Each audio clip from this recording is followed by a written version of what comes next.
Good evening, everyone. I'd like to welcome you to the January 26th Special Governance and Priorities Committee meeting. And firstly, I'd like to recognize that we do host this meeting on the traditional territory of the Sinamik First Nation. Our clerk tonight is Ms. Sheila Gurry, and I'm Tyler Brown, acting mayor. His worship is here, but Governance and Priorities Committees are chaired by whoever's in the acting mayor role. Tonight's Special Governance and Priorities Committee meeting will be held in accordance with the Community Charter and Council Procedure Bylaw 2018, number 7272. Members have been granted the authority to join meetings electronically, and tonight we do have Councillor Gesselbrock connecting virtually.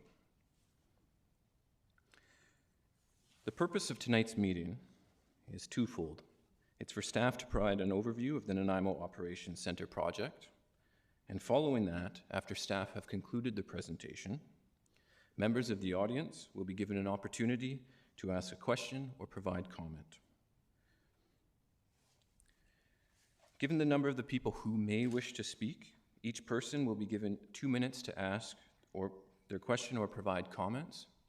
However, that if there's a new question or comment emerged, an individual may come up again and ask it. We do this to make sure everybody has an opportunity to get their comment or question in.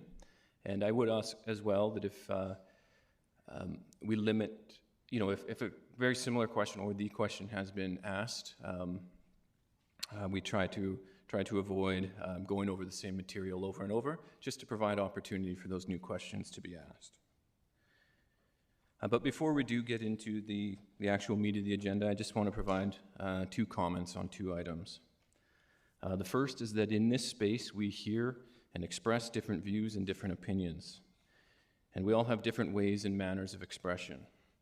And of course, this is welcomed, as the collective intention of this space is to ask questions, inform, and help shape discussions, and hopefully we all leave here with more information than we came in with. We do know that people are passionate about their community, and that is exactly what we want, especially in a healthy democracy, engaged and caring citizens. But it is also crucial that we preserve respectful discourse and make this a safe and comfortable environment for everyone. And I hope everyone will participate in that. So I ask those that are in the gallery to refrain from clapping, booing, or anything similar.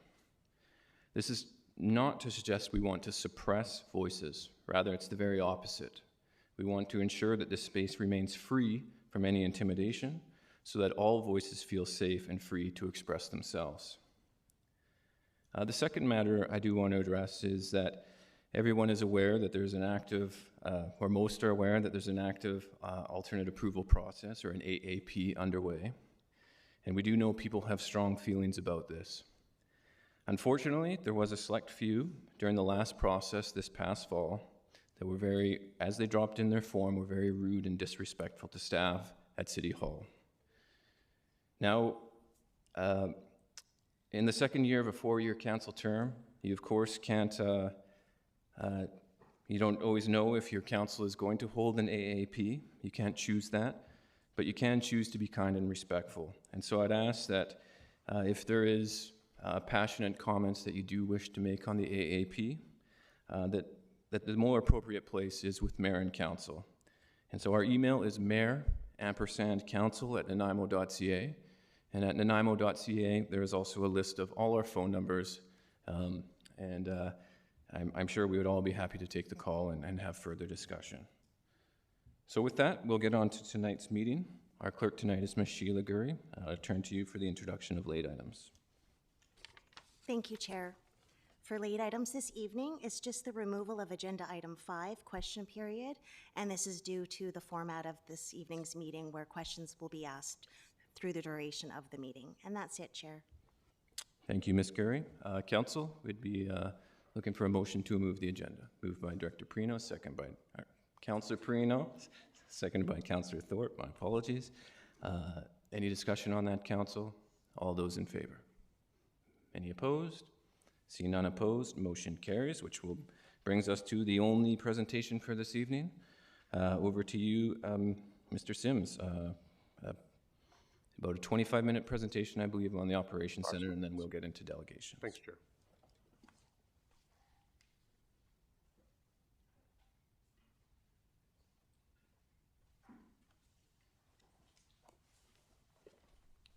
Thanks, Chair. Good evening, Council.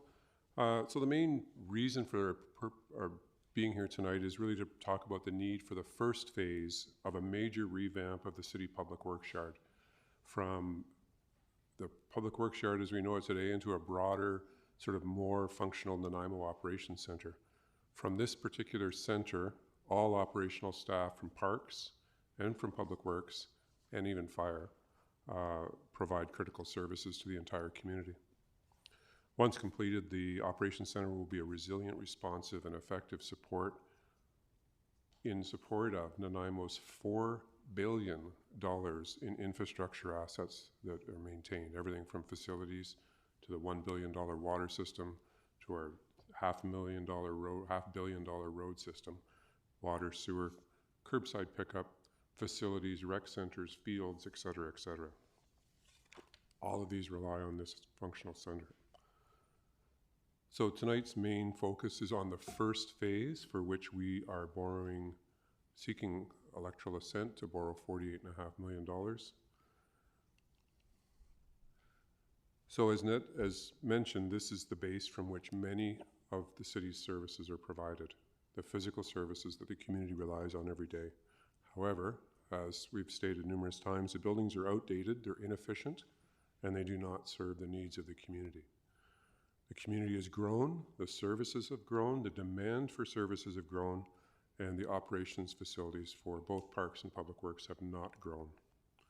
And so we're no longer able to really keep up with the service delivery that the community comes to rely upon.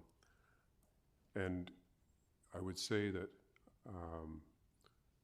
there's always the question about, well, what if we don't? Like, why don't we just leave this off for a few more years and so on?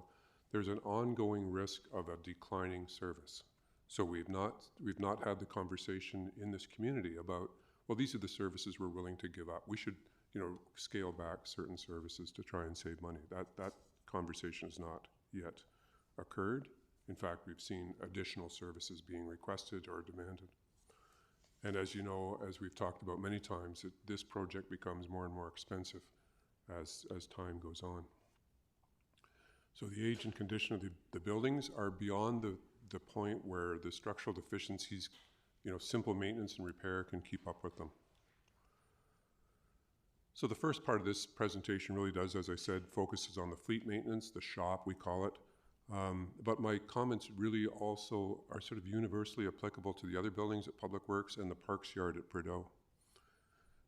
The buildings simply do not fit the vehicles that our fleet center, our shop, services. We have over 200 of those vehicles, everything from small cars to 65-foot long ladder trucks. There are too few bays for the number of mechanics that we need to keep the vehicles on the road.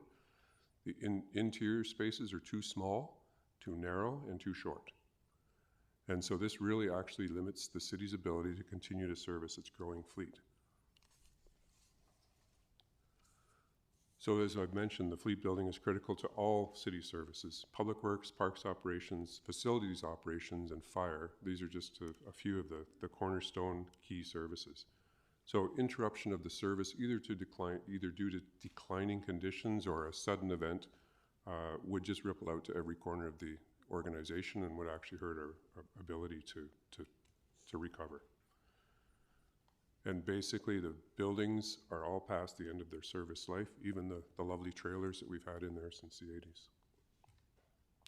The environmental standards, the gender diversity standards, and the construction standards are really ad hoc at best.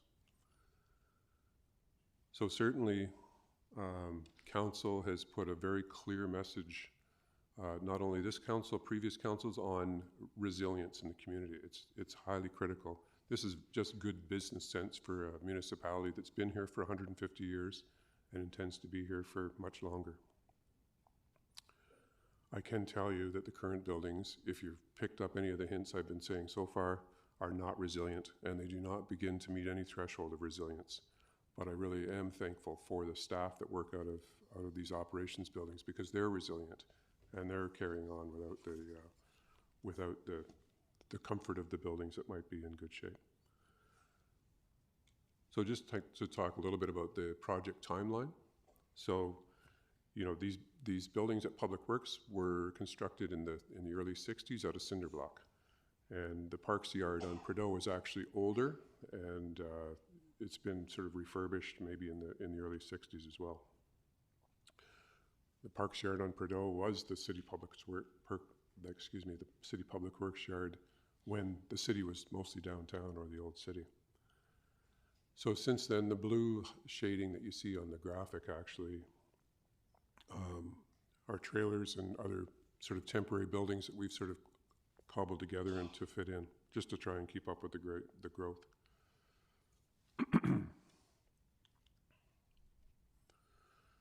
So early in the 2010s, we conducted a number of condition assessments, seismic assessments, and this was all part of asset management. The city was getting into asset management in a big way in the late 2000s, early 2010s. The shop at the Public Works building, the Fleet Management Center, was really the highest priority due to its poor structural service or serviceability and the criticality of that particular building to all city operations. So since about 2019 or 2020, we've undertaken 2 separate space needs assessments. What space do we need to function? That's the question we asked. We've allowed for some growth, and that's how we've arrived at the phasing or the plans that we've got today. So even as far as back as 2019, we did some preliminary construction drawings and phasing and costing. In 2020, we started to plan for incorporating the parks operations, because parks and Public Works operations needs are very similar. They need to muster, they've got vehicles, they've got equipment, they've got fueling needs. And given the potential magnitude and a number of other sort of major capital investments on the horizon for the city, we began to look at phasing this. And this seemed to help ease the capital burden across, time and space, and with considering these other civic facilities. The other key point that I'd like to make is that this yard needs to continue to function 24 hours a day, 7 days a week, 365 days a year. We don't have the luxury of just wiping the buildings off the face of the earth and then bring them back. We have to sort of piecemeal it as we go.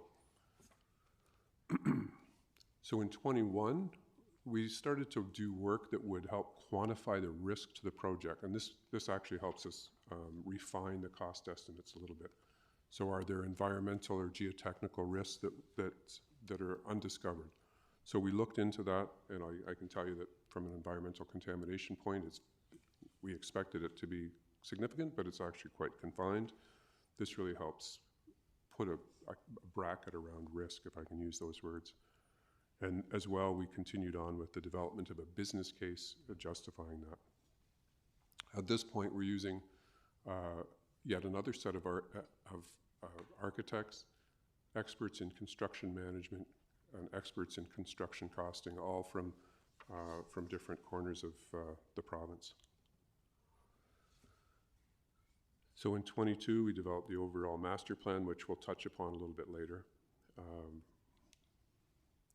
And then in 23, this was last year, of course, when councils established a priority, established the need for the project to help our community build a resilient structure here and build resilience into the community. So you adopted the first 3 readings of the borrowing bylaw to borrow $48.5 million, and this is for the first phase only, the Fleet Maintenance Center and some of those supporting works. Since then, we've had multiple touch points in the public forum and published on the website since about September of 21, actually, on all of the information that we've had available, justifying and sort of illustrating the need for the project. So some of the public engagement efforts, I would say, that we conducted last year included a Public Works Day open houses. We saw about 100 folks beyond the 300 or 400 students come through Public Works, and that was really well received. And we had a number of media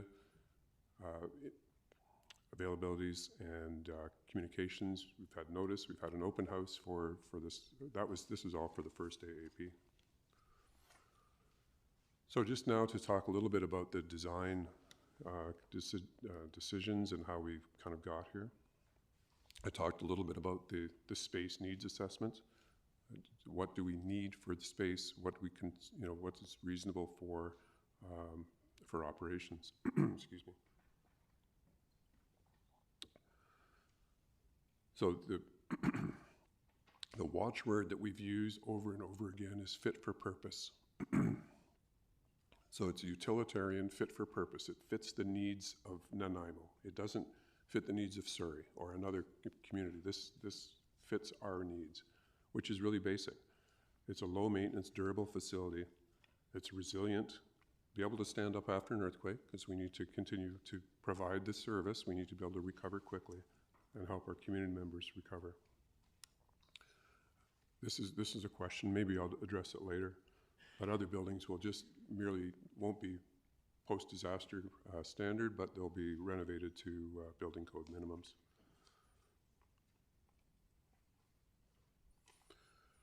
So on the first phase, it's focusing on, you can see in red there, the phase 1 at the very south end of the Public Works Yard, adjacent to the Vancouver Island Emergency Response Academy's fire training tower.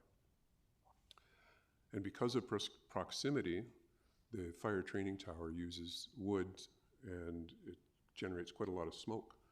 Great for training, but not so good for mechanics working on vehicles. So that's drove the need to conduct the work on the fire training tower to convert from pallets to natural gas.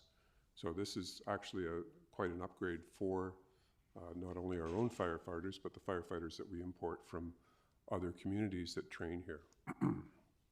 So currently we burn a bunch of pallets, have an exercise, need to clean up the pallets, clean up the buildings, and then in the future we'll be able to have artificial smoke, heat from natural gas, and they'll be able to run scenarios quite quickly. Another one is there's a long-standing council policy that requires major developments to construct what is called frontage works and services, and this is typically how we acquire sidewalks within the municipality as properties are developed. So this will typically consist of sidewalk, street lights, and a half-road reconstruction. So we had a discussion early on about perhaps the better use of the funds, instead of putting a sidewalk across the frontage of the Public Works building, would be a higher value to complete the Bevan Park trail loop directly across the street.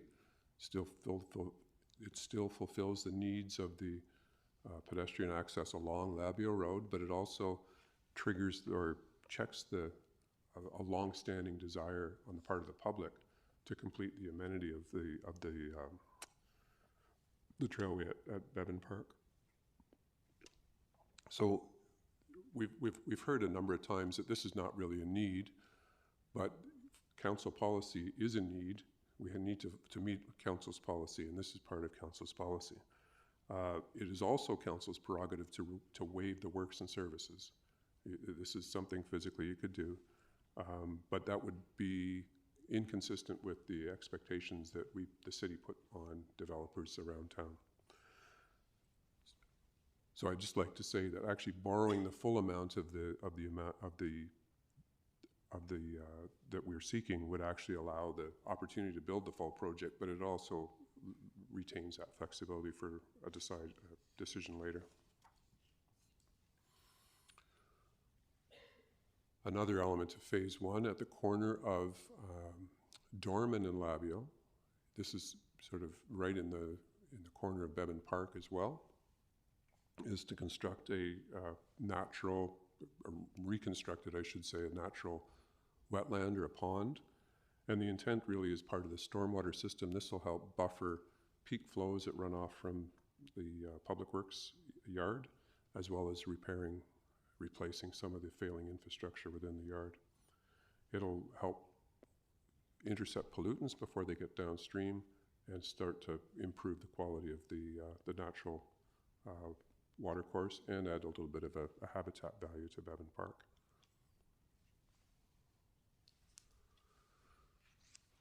So when we get to the fleet maintenance facility itself, as I've said, it's just purely an operational facility. It's just, we're cranking vehicles through here. It needs to be resilient, functional, and adequate for the services that it meets. Like the fire trucks are a classic example, or the sanitation, the curbside delivery trucks are another classic example. Great big, awkward, frequently serviced, high intense use, need to sort of be in and out. So those are a couple of really good examples, I think. And some we've heard that this, what does this project benefit me as a resident of Nanaimo? It's not necessarily viewed as a community amenity, but this is the reason that we're keeping it fit for purpose. We're not, as Mr. Lonsdale says, we're not looking to win any architectural awards off of this. We're just keeping it simple. Again, I'm going to use the word fit for purpose for the next several generations. So just a couple of minor typos on the vehicle mechanics. In actual fact, today we have 10 mechanics. So this just kind of compares. We've got 6 bays that we use for service. The ideal industry standard, not something we've made up, is 1.5 bays per mechanic, because that'll allow some rotation as you're waiting for parts and that sort of thing. The future facility is at 10 bays. So a little bit better, but still well below industry standard. So I talked a little bit about the planning that we've done. We've had 2 rounds of architects, create, some of the planning around this. And then this past fall, we undertook a value management review. And we've done this on, large projects, multi-million-dollar projects in the past. It's been very effective. And given the magnitude of this project, we've decided to do the same thing. So what a value management review is, just bringing in unattached experts from all across the country: architects, fleet maintenance, operations planners, cost consultant, like somebody, an expert in construction cost estimating. We essentially locked them in a room for a week, and they tore the project apart, and they generated dozens and dozens of ideas and tested them out. And so this is the sort of thing we can use as we go into detailed design, and to make sure that we're getting maximum value out of this project. So it helps in the construction, it helps with improve the construction value, but it actually helps as well with operational efficiencies. So we're looking at, how much storage do we really need on site, et cetera, et cetera. One of the loudest messages that came out of this value management exercise, and it was from 2 architects actually, both independent from each other, was that there was no jewelry on this project. You guys are bare bonesing this, and here we are. To me, that really helped reinforce that we weren't overbuilding it. So I'll say a few comments, and then I may ask Ms. Mercer to fill in some of the blanks in case I bumble them. So when we're funding a project of this size, and especially in the light of the context of other major investments that council may have on the horizon, long-term borrowing is a sustainable and affordable way to finance these sorts of projects. And this is a common, actual, really well-used means of financing major projects for municipalities. In our case, it spreads the payment for the value of this project over multiple generations or multiple people that are still yet to move here. So it's not being shouldered by the existing residents. Borrowing allows us to spread it out over others. Growth is one of the main drivers. We're having more people, we're having more need. Spreading this across other residents as they're moving in here helps fund it. So a number of other projects that the residents have enjoyed and rely upon that we've used borrowing. Just a few examples. This building that we're in today is one of them. The Aquatic Center is another one, the water treatment plant, and the fire station #1 that we just completed. Do you want to add anything, Laura? No, I think you covered most things. The one thing I will point out is that the city cannot borrow beyond its allowable limits. So under legislation, there is a cap, and the annual debt servicing limit for the city is $51.7 million. And what that means is that the city can have a maximum of $51.7 million in annual principal and interest payments. And based on the 2022, that's all based on the 2022 financial statements, and the city is currently at about 13.5% of that total limit. So we have about $7 million in annual debt payments currently. So as you can see, there is still a fair amount of room for council to borrow for this project and still have plenty of room for future projects. Thanks. So this lays out what the long-term borrowing actually looks like. So this is a number of assumptions based on our 4.78% as the Municipal Finance Authority rate at November 27th over 20 years. And the planned borrowing numbers that you see there represent the cash flow, how we expect to expend money on the project. And then the total cost at the end of 2028 would be at about $77 per year. Again, that's based on today's value of the home of $800,000 and change. But you can see the relatively marginal tax increases this year and next, and then about 1% for 26 and 27. The alternative for long-term borrowing, as an illustration, I think, is to fund all of it from taxes this year. And this is obviously not necessarily a responsible approach, but it's used to demonstrate that why long-term borrowing makes a lot of sense as far as dealing with shocks. So if we were to do this, it's about a 35% increase in taxes first year, but we'll decline that next year or 25 by 19% in theory. But the impact for this year for a standard house would be $933. This is an illustrative computation that none of us would actually recommend. Similarly, that cash flow that we looked at, this is what we think how we think we'd spend the money over the course of the project's life cycle, starting in 24, ending in 27. And again, this is very illustrative because it's, there's so many variables, but it's just trying to paint a little bit of a picture.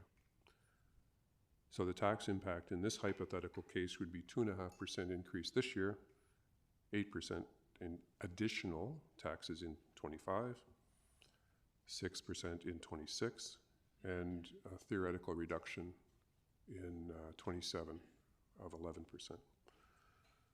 And this is just another, illustration. It's a disruptive way of financing a project, but it really, again, just reinforces the fact that long-term borrowing is an equitable and affordable way of approaching it.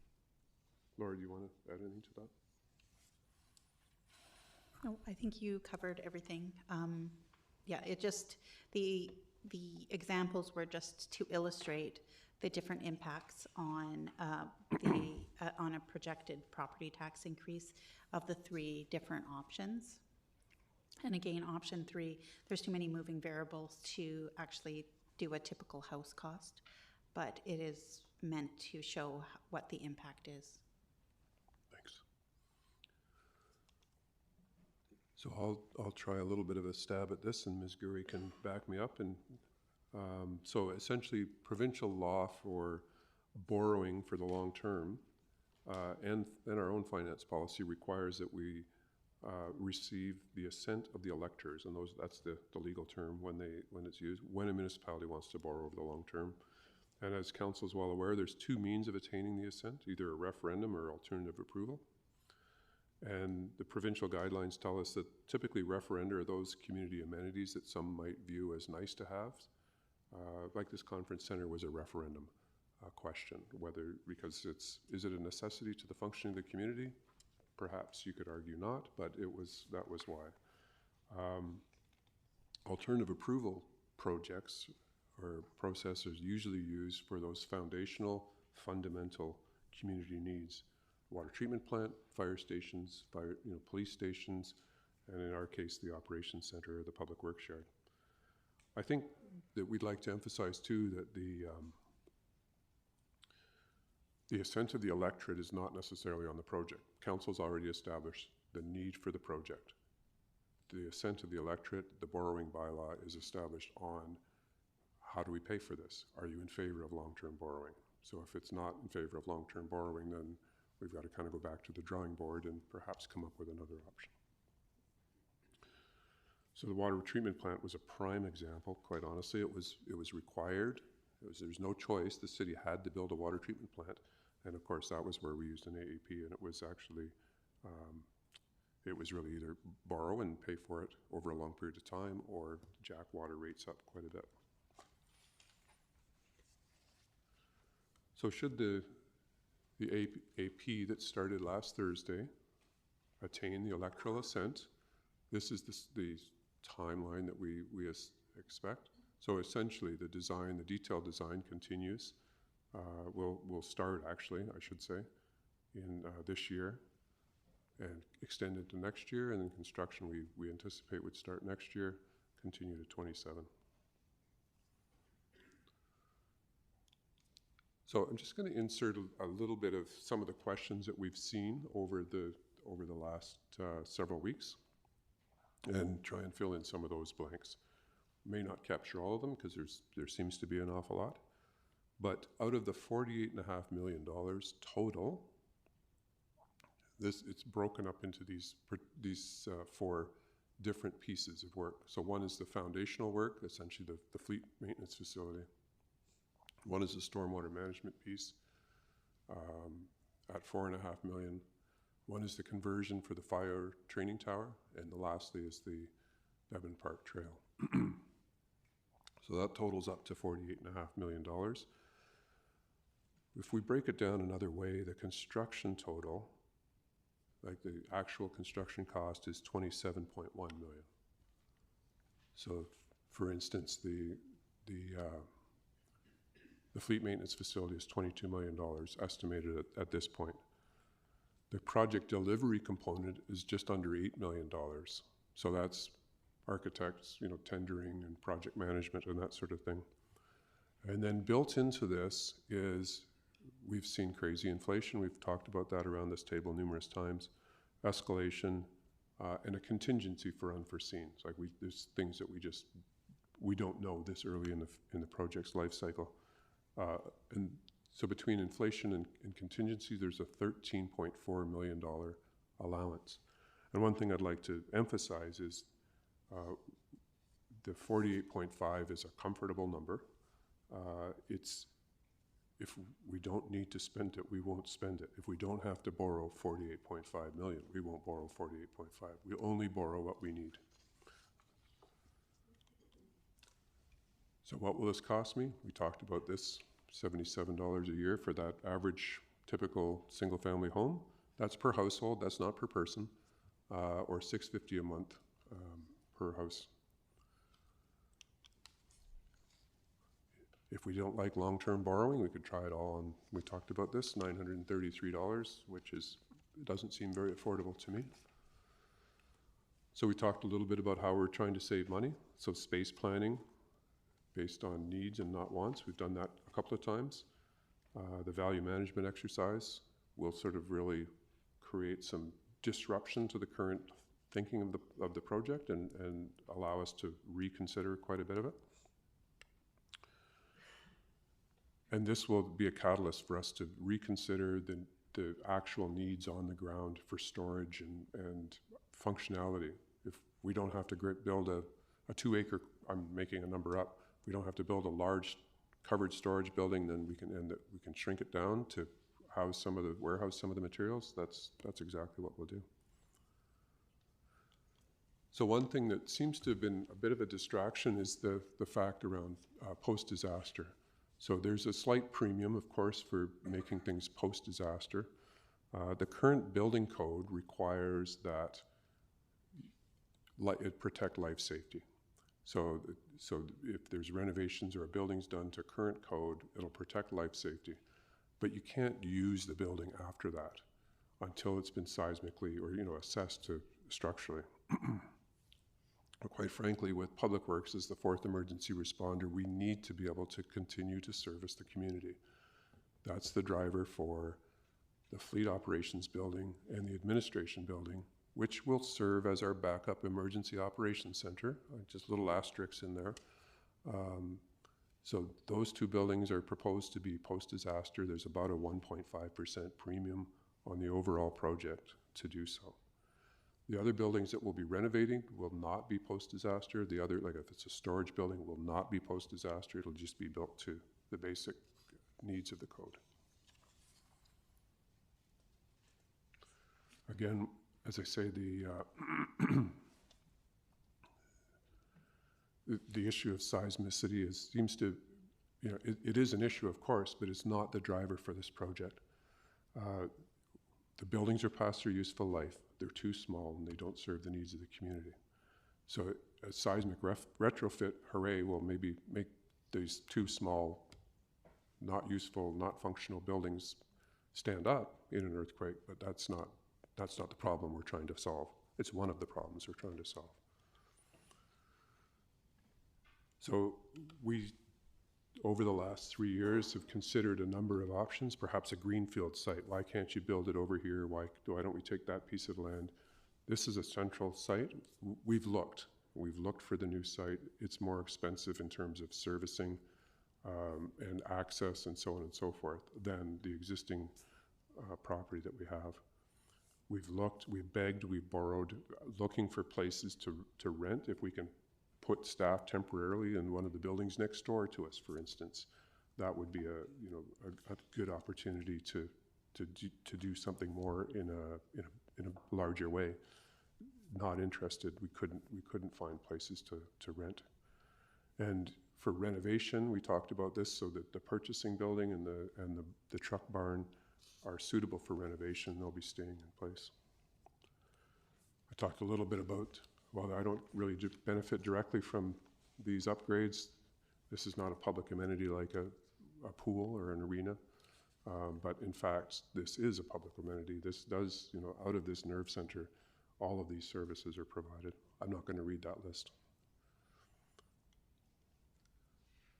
So I think there's been, just wanted to clarify as well that we're at an early stage of the project. Without the commitment of borrowing, without the borrowing bylaw being adopted, it's obviously not wise to spend a whole bunch of money on doing detailed design on a project. We've got a concept design. We're early on in the project. The concept design is enough information to get us a cost estimate, a budget cost estimate. And it's enough information to start moving forward with getting into more detailed design once the borrowing bylaw is approved. That's the next stage, is the detailed design, and we have a whole bunch of experts come in again. We get a contractor on board towards the end of the detailed design in the tendering stage, and then move on to the construction. We talked, I don't think I need to repeat this. This question comes up about why do we need a trailway in Bevan Park as part of this project. It's really to address that works and services. So I just wanted to go from just to give a preview of the future phases of the project, to give that overall transition from the Public Works building or Public Works yard to an operations center that incorporates parks and Public Works. This is not part of this borrowing bylaw. This is not part of this project. We're focused on phase one. That's 4 years of heavy-duty work. It'll be 2 or 3 years before we're able to come back to council and reconsider future phases, however that might look. This is our thinking as they are as it is now. So the second phase, as I said, is as we sit today, looks at a partly covered storage and part wide open storage. So the dry storage is really to keep the very expensive sensitive equipment covered. An example at the tour was 2 $100,000 sewer pumps that we had in one of the barns. So the truck barn, the intent is to renovate. Again, not post-disaster. This provides carpentry shops, workshops, and that sort of thing, and as well as storage. And the big one, 175 staff capacity. So this is, will be all of Public Works, most of Parks operations, and facility operations as well. At various times over the past decade or two, we've considered, shifting engineering from downtown, the folks, the 30 or so staff that are downtown out to Public Works, so that it's all together. But we've got engineering housed right now. We don't need them to move. This is an example of, okay, well, we can right-size this by keeping this a little bit smaller. And as I mentioned, I'd like to emphasize yet again that this is our backup emergency operations center. And the final phase, as we envision it today, is the purchasing and stores building. So it'll be renovated, and it's suitable for staff. It's suitable for renovation. It's suitable for not being a post-disaster, but some improvements. So one of the things that we've certainly heard from the community early on was that the previous engagement efforts didn't quite measure up, and so, or the detail on the website was overwhelming. So we've actually completely revamped. Our communications group has completely revamped the website. So all of the old detailed stuff is still there, if that's your jam, or the newer website is a lot clearer and a lot simpler to read. So it's there on and I think that concludes. I don't know if any of my colleagues, I'd like to indicate that you've got a phalanx of folks here, in addition to the senior leadership team that you're used to seeing, of John Elliott, our Director of Public Works, and then Michael Lonsdale, who's the Senior Project Manager with the city that has been driving this project, Paul Rosen, our Director of Engineering, and lastly, Brandon Miller, our Fleet Services Manager. So that's the team. Thought, we'll stack the bench here with good folks in case there's those detailed questions. So I'll be happy to take those now. Thank you, Mr. Sims and Ms. Mercer, and undoubtedly all those that have assisted putting this together. I definitely appreciate it, and I know from my conversations with some councillors, definitely appreciate the revamp of the information and providing a little more avenue for people to get the information in the way that they're more able to digest it. So much appreciated.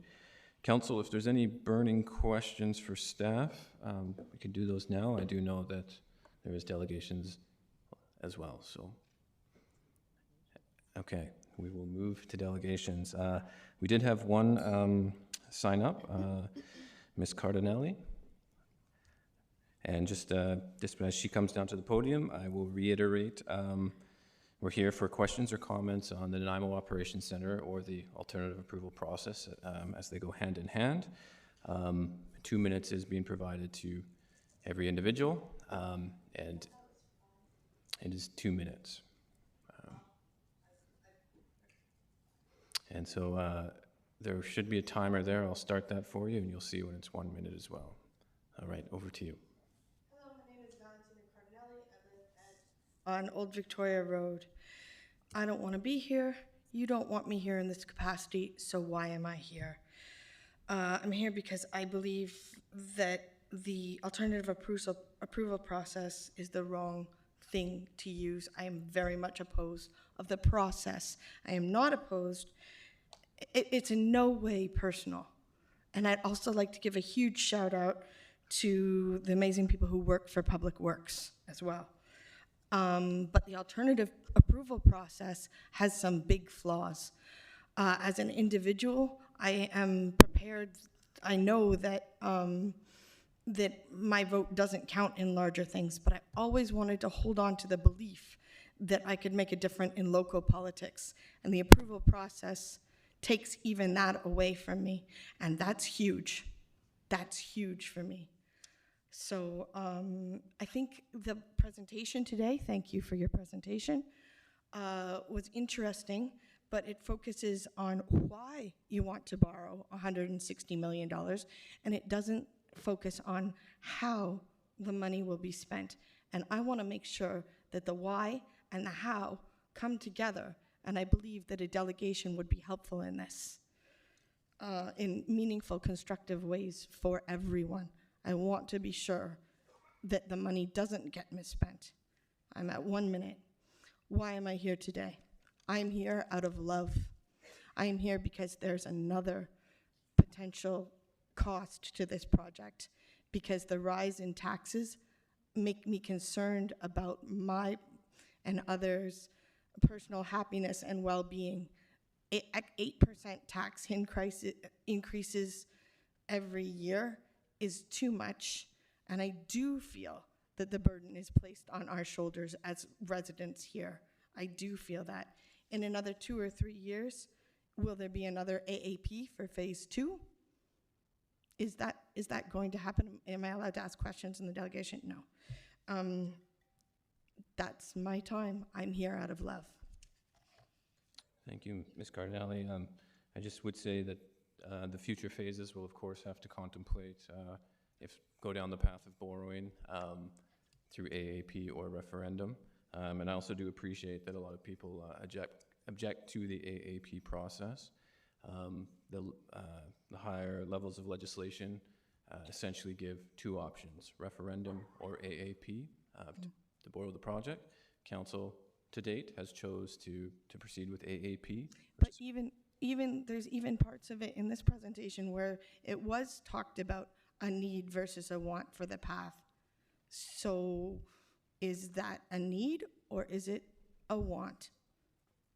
Yep, and I think there would be differing opinions, and of course all these will be looked at as council. And are there other ones in there that really are potentially wants, not needs? I would like a more moderate figure proposal and another presentation with a more moderate figure. And I think a delegation would really help with that. Like, from my perspective, it's like you're saying we will borrow this money. We're not able to listen to everyday people's voices, but we can't tell you exactly how much, and we can't tell you how the money will be spent. And that silence means consent. I think it's wrong. Thank you. Understood. And appreciate your correspondence on this. Thank you. And it's not personal. I love you all. Okay. Now, as we had no additional folks sign up, we'll, of course, open up the floor to delegations. Ask you to come down to the podium. And if you feel comfortable, you're more than welcome to give your name and your address, but not a requirement tonight. Good evening, sir. Evening, gentlemen, ladies. Ken Offer, I'm on Bowlesby Street. I have great difficulties with this. Number one, we should have had a referendum. The money you're spending warrants a referendum. I don't give a shit. This whole thing should be put on hold until there is a referendum. Absolutely. You're raping us. This bullshit of $77 a year is crap. It works out probably better to 17.5. I'm a pensioner, can't afford it. You guys at WEF wants to break us so that we're poor, we own nothing, and we're going to be happy.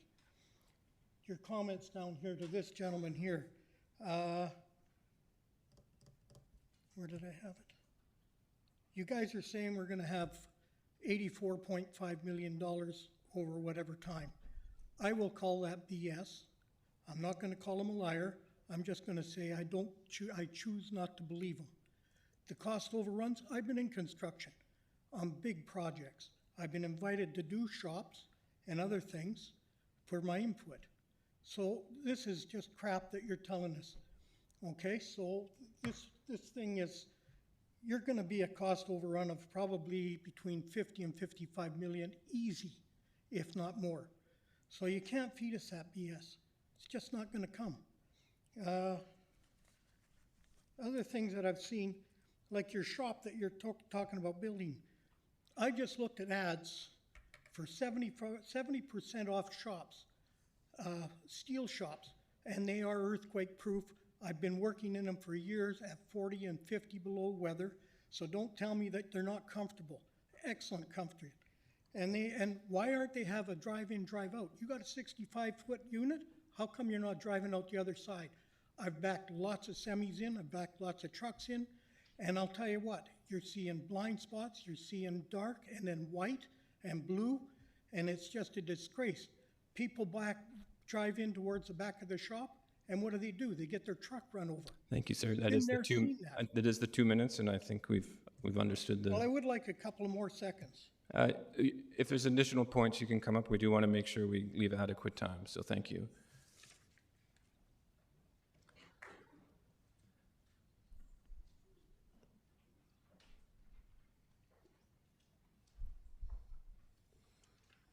Welcome. Hi, there's two of us, one to hold something up. All right, the floor is yours. Thank you. My name is Noni Bartlett. I'm a resident and elector of the City of Nanaimo. I'm also a member and sit on the board of the City of Nanaimo Oversight Society, whose purpose is to conduct oversight on the AAP process as well as other issues we take note of regarding the governance of our city by our mayor and council. Today I have a question regarding the staff report for decision and community charter. I'd like to begin by stating that for those that don't know, it is legislated in the community charter under the heading Alternative Approval Process that council must make a fair determination of the total number of electors of the area to which the approval process applies. As you can see, Ms. Gurry obviously did deliver that report to council on December 4th, 2023.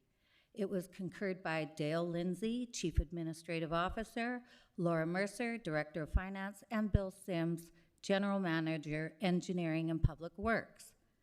Well, let's have a look at the math. If you pull out your cell phone calculators, I think you'll find that the Director of Legislative Services, whose job it is to ensure compliance with legislation, Ms. Gurry's math is off by 902 electors. I think that you'll find Noni and Carly's math is accurate. My question is this: between the scuttled AAP in November 2023, due to the city not giving proper notice to its citizens in direct non-compliance of the legislation, and the inevitable invalidity of this AAP, because no authority overseeing this critical step bothered to do their math, and legislation requires precision when it comes to legislation. Should we be looking deeper into the prior AAPs to see what other surprises are waiting for us in terms of compliance and the community charter? Thank you. Thank you for the question. I will go to Ms. Gurry, but just on how the eligible electors are determined. Thank you, Councillor Brown. So the information on how it's determined is outlined in that report, and due to this information that I was not made aware of a potential error, I will look, but that would only determine the number of electors that need to respond. The 10% could be off slightly, and that would not alter. I assure you, Ms. Gurry, if you don't mind, I enter. Excuse me, we'll let Ms. Gurry finish her answer. Thank you. So I will look into this and get back to council. Thank you, Chair. Thank you, Ms. Gurry. Thank you. She actually set out all 4 ways in which she calculates. They were just simple numbers. Actually, this one is an administrative error, in my opinion. She just misadded. But we had 4 people concur. Obviously, it was a slip, but it's an important slip, a very important slip. That's the job here. This is a report that goes to council. It is a legislative form. The other the failing to give citizens proper notice, you explained to media, was a clerical error. It was not. It was simply negligence to the rules of legislation. I've read them. I've concurred with my husband. So a we will, lawyer. we will double check with respect to negligence. Okay. I would disagree. I say mistakes do happen, and probably the people that feel that the most are the ones that made them. They But do, we but- will double check okay. this, and So, Your and I Mayor- would just add that, you know, the process as set out, there's a reason it's open sourced, and there's a reason, and it makes it so it can be transparent and open to challenge, and that's how these systems work to counter when mistakes are made. So we appreciate that work from the citizens as well. I understand, but I do want you to acknowledge that on this particular item, which is the report to council, it is a legislative document. It's not like you're gonna, no legislation goes, ooh, whoops, it's okay. This is a serious matter, is it not? That's why we're here tonight. So it's noted, and thank you for your work, and we'll, of course, double check and follow up if necessary on those numbers. Thank you.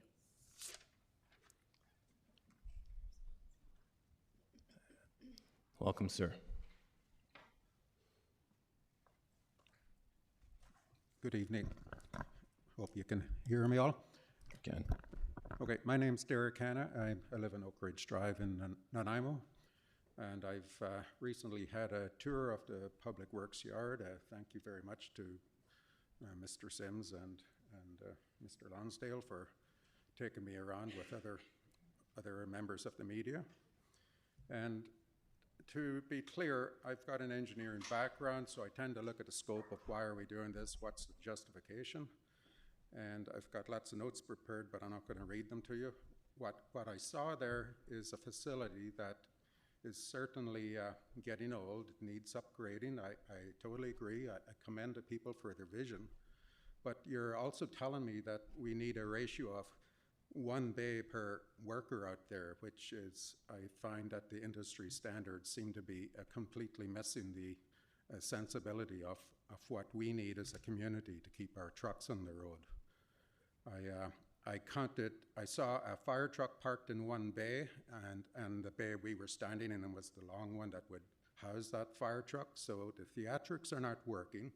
The fact is, this new facility has got a total of, if I recall, 10 bays, but all of 7, if I recall it's 7, or correct me, Bill, but I think there's 7 bays that will hold a long vehicle. So it's a great facility, but the question is, we are at a time where the inflation is just going through the roof, our taxes are going up, and we're being throwing this project on us taxpayers like we have to have it. And I, for one, don't believe that we couldn't do it in a more economical fashion. For instance, the trail around Beban Park, we should easily fund that through Parks and Rec. This is not part of the project. A little bit of creative, shall I say, financial playing with the numbers is saying, let's build a trail instead of a sidewalk. But you're not having a sidewalk. We never So had you, one. you are over your 2 minutes, so So at this point, why do we need it now? thank you. I see no questions from council, so thank you. Thank you.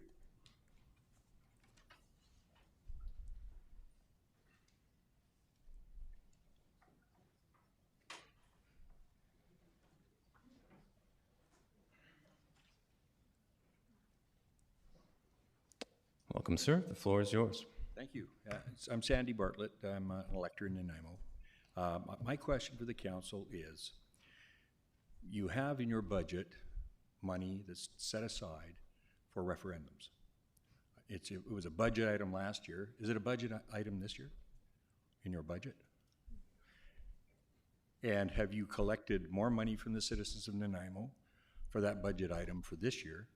And what have you done with the money, the budget item for last year? I'm going to go to Ms. Mercer, but I do believe it was reduced in this year's budget. But Ms. Mercer?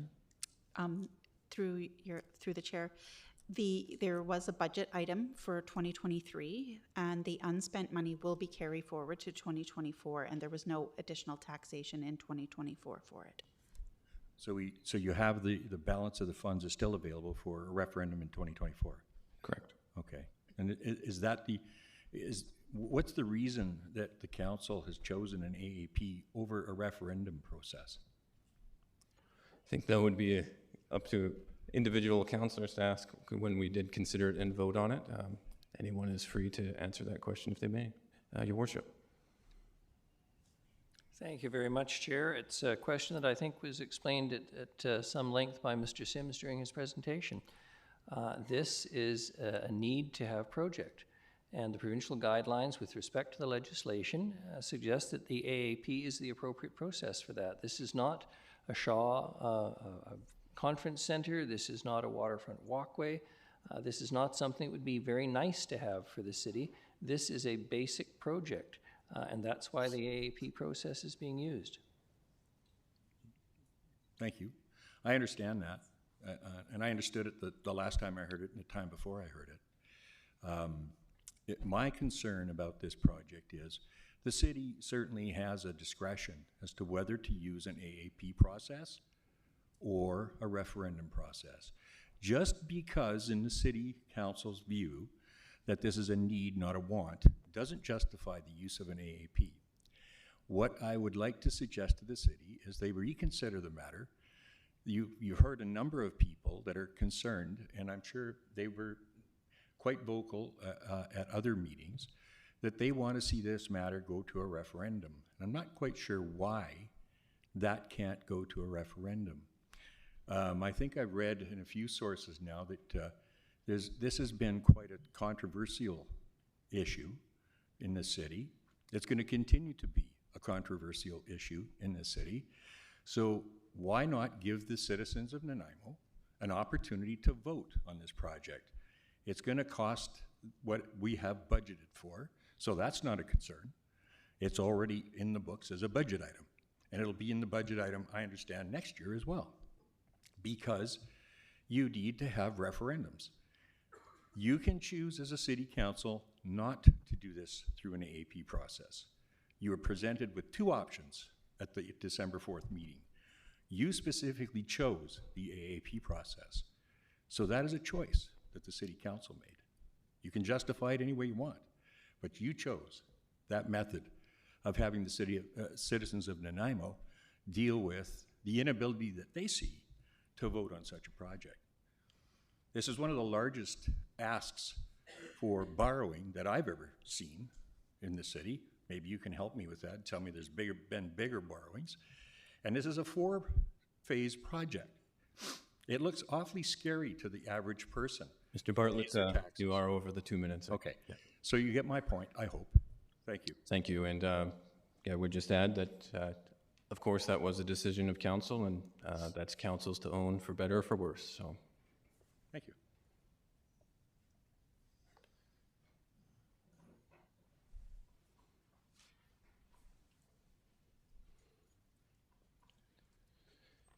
good evening. The floor is yours. Hi, how are you? My name is Warren Lee. I live in Vista View. I've been a resident in this city now, will be March 15 years. My property tax has gone up $150 a year until 2021. 2021 went up an additional $500 out of pocket, another additional $500 last year, and it's likely going to be another additional $500.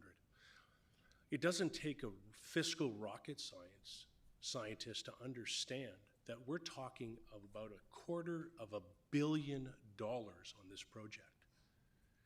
We're facing, like someone said, inflation.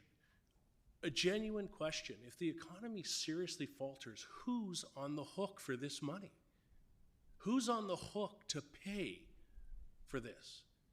And I don't care if you're 65 or if you're a young family, everybody's going to be on the hook for this. And as you just said, it's council's decision to own this. Actually, I disagree with you.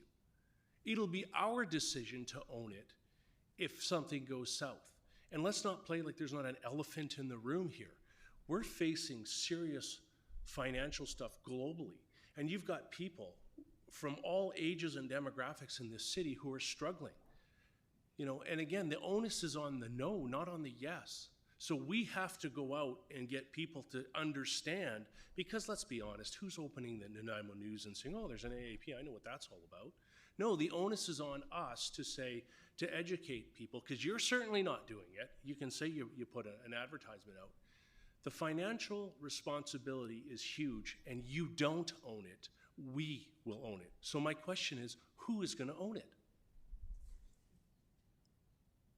I think in short, please, we refrain from filing. In short, council owns the decision to hold an AAP with respect to how the burden of any project gets paid for is through property taxation, which is distributed across the property owners within the city of Nanaimo. So if something goes south and people literally are walking in and saying, well, I don't want to lose my house, so here's $5, and you can't take their house away, what are you going to do with all the outstanding property tax? That's a legitimate question. I'm not trying to be like frustrated, but I am. Like, you know, you've got people who, let's be honest, if you're buying a home in this city, you're near $1 million. Those are some pretty hefty mortgages for people, on top of what's going to be a small loan to pay a property tax. Because if we're phase one and we're talking $400 and then another few $100s the next year, that's going to put us over. Again, I'm almost $5,000 out of pocket, $2,500 when I first got here, so it's doubled. And now you're going to say, we don't know really what phase 2 to 4 costs, but we know your property taxes are going to increase. Well, let's do the math. Do $500 a year for 10 years. Who's going to be able to pay $10,000 in property tax? And I guarantee you won't either. So who's going to pay it? Thank you. And again, I'm not against the project. Your point is understood, so thank you. I'm not against the project. Yes, we need it. But where's been the fiscal responsibility? These buildings we're told have been built for 60 years and they're dilapidated. And where's been the fiscal preparation for years? This just hasn't snuck up on anybody. You've known that this has been an issue. Your point has been made, we understood, and it has been an identified issue for some time.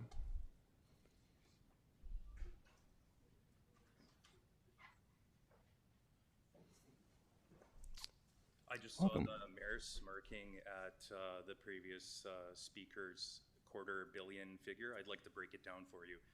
Four-phase project, $163 million, 4.78% over 20 years is $92 million in interest alone. The citizens get nothing for that. That's over $250 million. Is that clear to you? Great.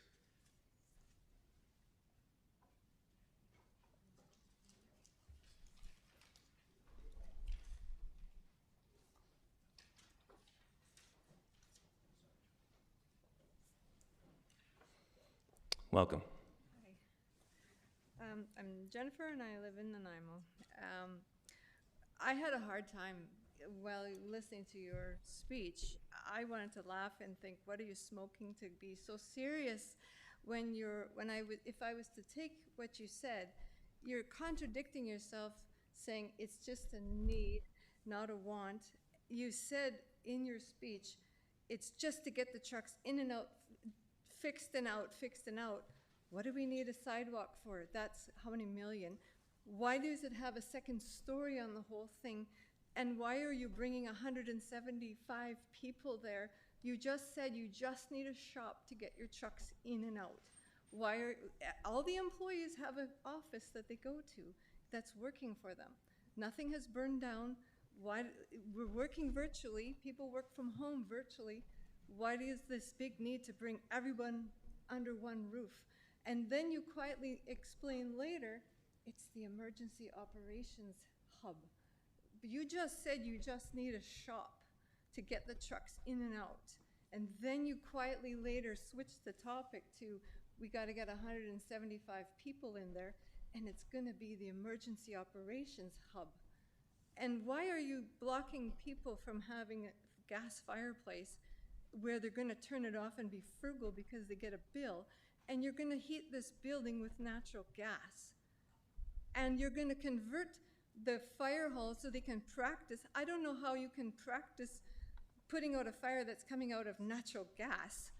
And it's going to be, you just said it's healthy for them. Like, nothing's making sense.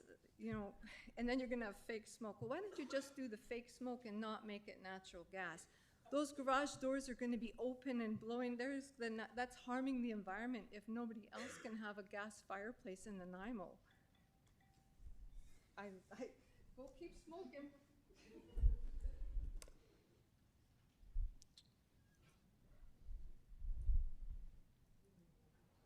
Anybody else?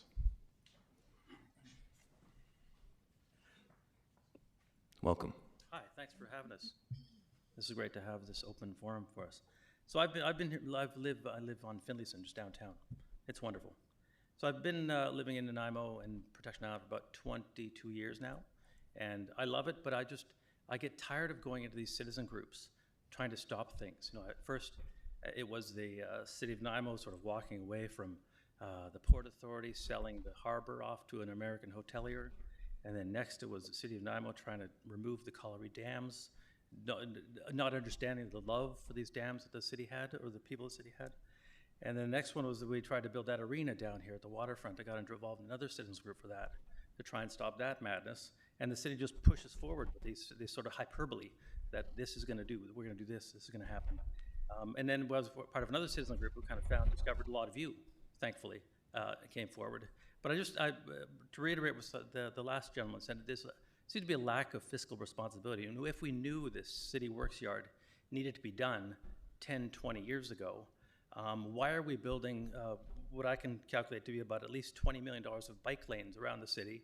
Why aren't we holding that money? Like, bike lanes are great, but why don't we hold on for that project for a little while? If the city works yard is important, why don't we focus on finding the money for that? That's my concern.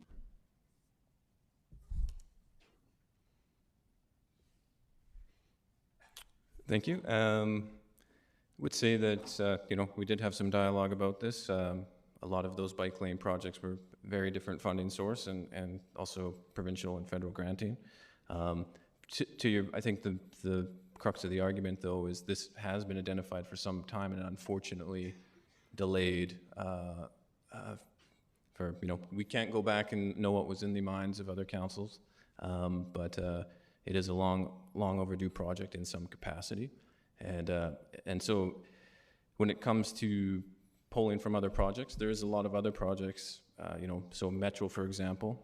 I know everyone likes to throw that one up, but you know, huge proportion of that was underground infrastructure and resurfacing, not the cycle track. So not money that's readily available to just pull over. So there's only so much money and revenue that the city had. So that's essentially the answer. There was no money put away for the... But why bike lanes ahead of City Works Yard? That's my concern. Like, why not City Works Yard? The fraction of money that was spent on bike lanes would cover almost none of this project. Well, how much did we spend on the bike lanes? I don't have them on here, but I did give them to you in a different dialogue. Oh. Well, I've looked at them online. It's probably about $25 million. And definitely not. $1.7 million for the bike lanes on Metro. Yes. And all this information has been provided to you. I did provide it to you. Oh, yeah, I looked online. Okay. Sorry. Cheryl, or Councillor Manley. Thank you, Chair. Yeah, the bike lanes were paid for. I lost my. Bike lanes were paid for through provincial grants. So we applied for those grants. Those grants were specific to bike lanes. And so if we didn't apply for those grants, we wouldn't have had bike lanes. But that's where the money came from, and that was specifically targeted. That funding from the provincial government was specifically targeted for bike lanes.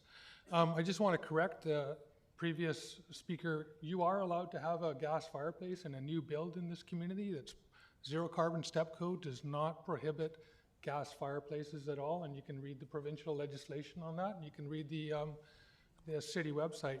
What I would like to ask, though, is for Mr. Sims, just to clarify about the number of staff. There's 175 people that work for Public Works and that use the current facility. Is that correct? Thanks through the chair. I think there's about 160 staff currently at Public Works, so we would import a number of parks operations staff and shuffle people around. So that 175 for the administration building, and then a few others in other buildings, like the renovated truck barn and in the fleet maintenance center as well. And So then- just, yeah.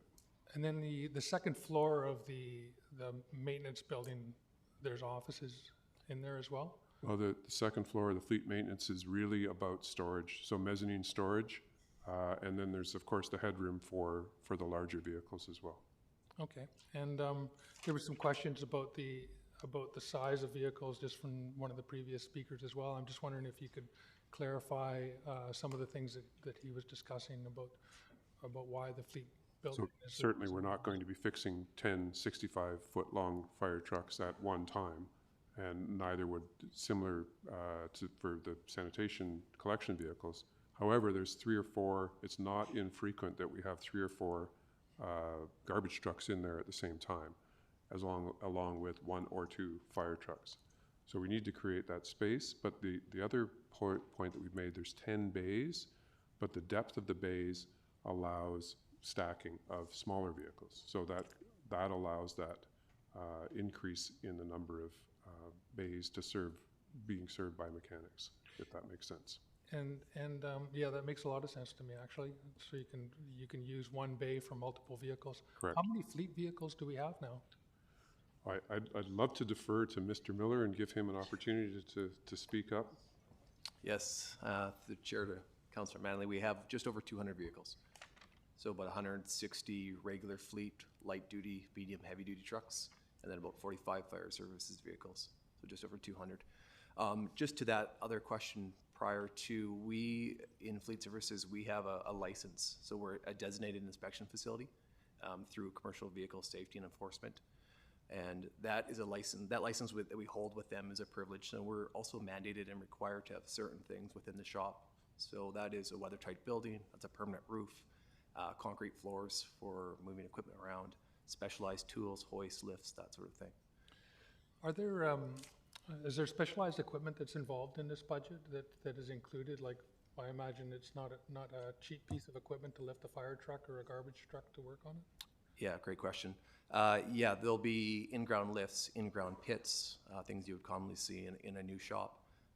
Much of the hoists that are bolted right now inside the current shop, we would repurpose and relocate and take those over. So we'll be reusing as much as we can that we currently could use.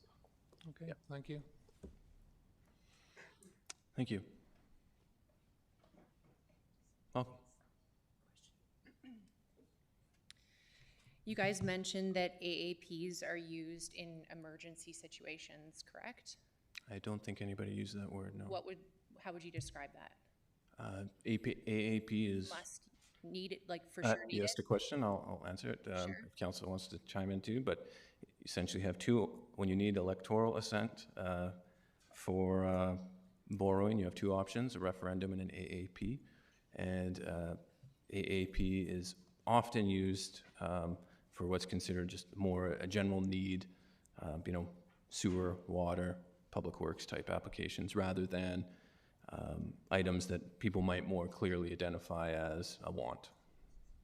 Would you consider, since it's an opinion, would you consider the Bevan Park pitch and putt to be follow that criteria for an AAP? Because you guys used one for that. Yeah, and I think that would be up to, again, people that, council of the day. So that was a must need? Councilor Armstrong. All I can say is I can't speak for people back then because everybody votes. For me, that is not a need. And if you look at my record, I voted for some APs and some against. This is a need for me. That's why I did vote for the APP on this case. Something like that, no, I would not vote. I don't see that as a need. I see that as a want. Okay. And it's been mentioned several times that you feel as a council that we get enough notice of all of these AAPs. Do you guys know, for example, how many people were against the, 2012 Centennial Park building? How many people actually went and signed in opposition? I don't think we have that information. 2. Do you think people got the notice? the results for all of your previous AAPs are online, and they're all in that kind of area. Some of them even had one opposition out of 80,000 voters. What does that tell you? Tells me all I need to know. Thank you. Tyler? Mr. Harding? Chair, just on the golf course, that wasn't for financial, that was for disposition as a lease. The golf course is actually built and run by an for-profit. Thank you for that clarity. Councillor Armstrong. A question for Mr. Sims. One of the questions that I've been hearing a lot about is was there an option to look at contracting all this out? Obviously, we have union issues, but could you speak to that, please? Or somebody? Well, I think there's a bit of contracting out when we overrun our capacity at this point in time. The one big downside to contracting it out, as you say, other than the collective agreement needing the work to be held in-house, is the turnaround time.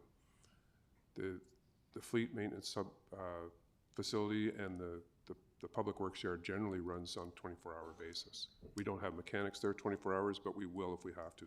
The recent snow event is an example. So we have vehicles that need to come in and get out back on the road in a short turnaround time. Contracting it out puts it in a more expensive situation where the shop rates of mechanics, we are at their timelines as well. We can't guarantee adjustment, reprioritizing of timelines. If we have a garbage truck go down, as an example, we want to get it back out on the road. That's one of our sort of marquee services that people get quite upset when their collection is missed. So we've got to get those things back out on the road.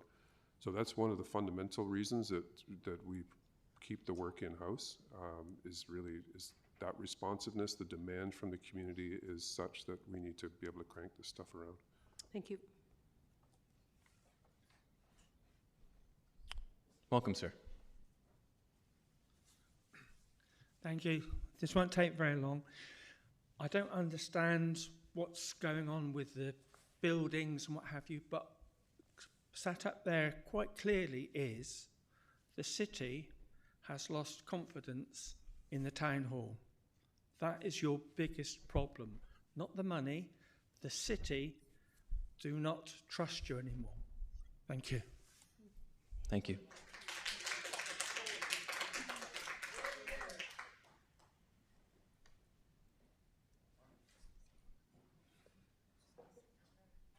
Welcome. Good evening. Good evening. My name's Gordon Williamson, Shadow Mountain Road. I understand you're budgeting $160 million for this project. Am I right? Okay. What makes... For all three phases. Yes. All three phases. Or 4 phases, sorry. Is the same people who budgeted the $160 million the same people that budgeted the cost of the new garbage trucks? You promised us the rate of garbage would go down the year after you budgeted the trucks. Yet every year, the cost of picking up garbage has gone up. Is it the same people who budgeted that expense who are budgeting this expense? Is it the same administrator cost or people? I mean, you can't even get a garbage truck right. Now you're $160 million you want. Is it the same people that budgeted it? Nobody's gonna answer? Did you fire anyone over the garbage truck? Chair, I can... Mr. Sims. Yeah, I can speak. The project budget was established a number of times by a number of different experts, right back to 2019. So we had originally some space planning and cost consultants, some experts in costing of construction projects, priced the initial, and then we've continually updated with different experts, and we're all kind of winnowing in on the same. The most recent update we had to the costing was in the fall of 23 with the value management exercise. Did you so the use answer the same, is, I'm sorry, go ahead. The answer is not the same people. Thanks, Mr. Sims. Did you fire anyone over the garbage trucks? I mean, you were out by 100 and some odd %. Our rates are supposed to go down, and they've gone up every year. If this is the way that you guys can figure out a budget, Why not just throw darts? Please, I will ask that, you know, I understand the desire to express yourself, but we do universally no booing, cheering, clapping, every meeting. Floor is yours, sir. Hello, Jeff Ansley, 6135 QR Place.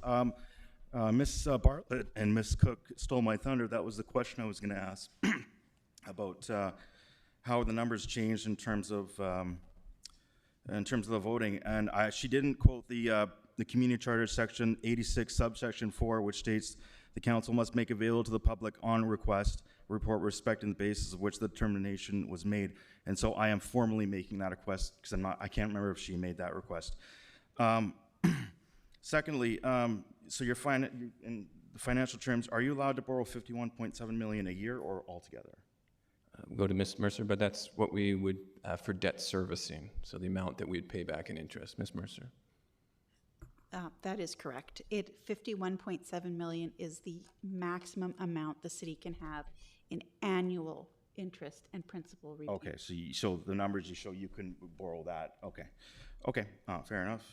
And just thirdly, in terms of the fire station, I was actually really excited when I found out you guys burnt pallets there. I thought that was very economical. And if I was a fireman, I'd want to train with wood because you're going to face a wood fire every 1 or 2 days. You're going to face a gas fire once every 10 years.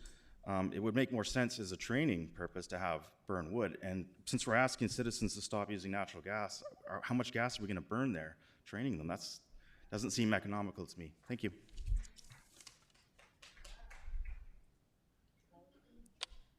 Ms. Gurry. Thank you, Chair. So I just wanted to respond earlier because I did find the information. So the report on December 4th that outlined the fair determination of total electors didn't have it added up in a line, which I just wanted to make determined. It said 76,522 electors on the City of Nanaimo's voters list, et cetera, et cetera. And to the latest question from this most recent speaker, we do have the spreadsheet in which we determined that. And how we determined it, I just looked up at the spreadsheet to remind myself. We used the number of total electors from the 2022 municipal election, the new registered election, which was 697, the non-resident property electors for the 2022 municipal election, which was 82, for a total of 77,301. We times that by the growth rate of 1.90%. And we times that by 13 months of growth, and we divided that by 12 to get 1591.112255. We added the total, we added that to the number of 77301 to get 78,892.11225. Therefore, the 10% of electors is 7,889.2, which is where we got 7,889. And that report, yes, I can make available as requested. Thank you. Mr. Harding, you? Nope. And Councillor Armstrong? No. Okay. Sir, the floor is yours. Thank you. My name's Pat. Been in Pleasant Valley for 29 years. I don't want to seem like I'm talking down to council, but I do want to read a paragraph from the AAP process that is on the website. While the alternative approval process provides a local government with greater flexibility and the potential for cost savings, it may not be appropriate for every situation, even where it is authorized by legislation. There are a number of factors local governments would need to consider when deciding whether to conduct an alternative approval process or proceed directly to assent voting, including history, scale, cost, public expectations, timing of the matter of proposal. I have learned more in the last couple months since this started, since a lady pushing a stroller up Chestnut Street with a clipboard in her hand saying, "Hey, did you hear that the city?" I said, "Yes, I did, and the way it's happened is wrong." For me, I'm a moderate. You never saw me before November. For me to get involved, something is wrong. Something's really wrong. Thank you. Thank you, sir.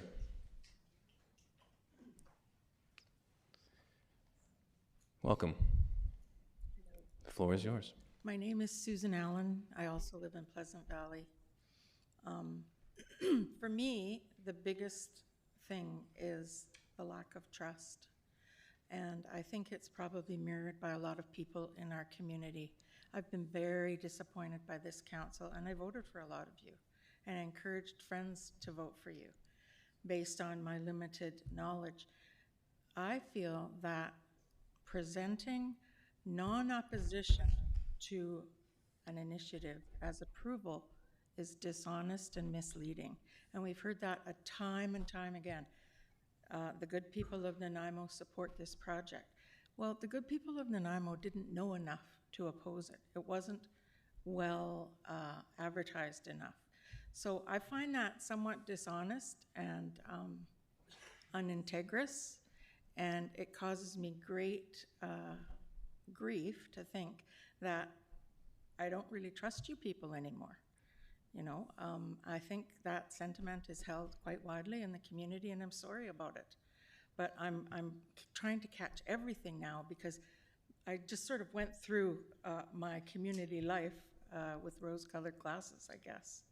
I also haven't been too happy with the way some of you have spoken to people in this meeting and elsewhere. I don't think it's been respectful. I think it's been condescending. There's been attempts to intimidate people who stand up to speak, and that's not appropriate either. But people who present an unpopular opinion have kind of been shut down.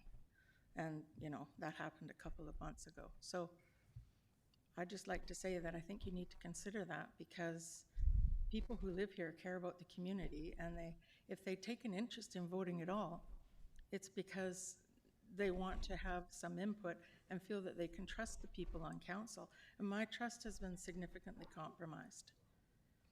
That's all I have to say. Thank you.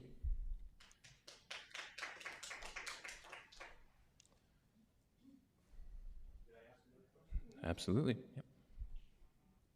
You know the drill. I'm watching the meter.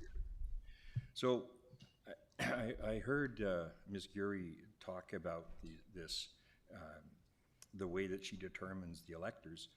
And although she read what was on her sheen there, she didn't bother adding again. The number of electors that are set out in her report don't add up to the number of electors that she says are there. If you take your calculator, take your cell phone out of your pocket, and you use your own calculator, calculate how many people are actually on that summary that she prepared, it doesn't come to the number that she just told you. So now legislation, as my friend well knows, is interpreted in a broad way, particularly when you're talking about a city. So I'm not going to get nitpicky about this, but when you're determining the number of people that have to vote in this process, you got to be pretty bang on. And it's not bang on. It's a real problem with this particular AAP. You've got a serious problem. You're going to have to deal with it. I don't know where you go from here, but this number is wrong. It's in your report, it's on the forms, and it's the number that is supposed to be determined fairly. It has not been determined fairly. It hasn't been added properly. Thank you. Thank you, Mr. Bartlett. I think council can easily commit that we will, of course, double check. We'll make sure that calculation. I got my calculator. And we will, and anybody can have access to the calculation. So Ms. Gurry said she would double check, and we will make that available as well. Since we're on the topic of math again, I keep seeing this figure of $77 a year. I just want to know why whoever came up with that figure chose to use the 48,500,000 dividing the number of electors in Nanaimo to come up with that figure. Why wouldn't you use why wouldn't you use the whole 253 million, which comes out to $5,750 per household in Nanaimo? So either you did the math wrong or you're trying to mislead the public. Neither one of them is good.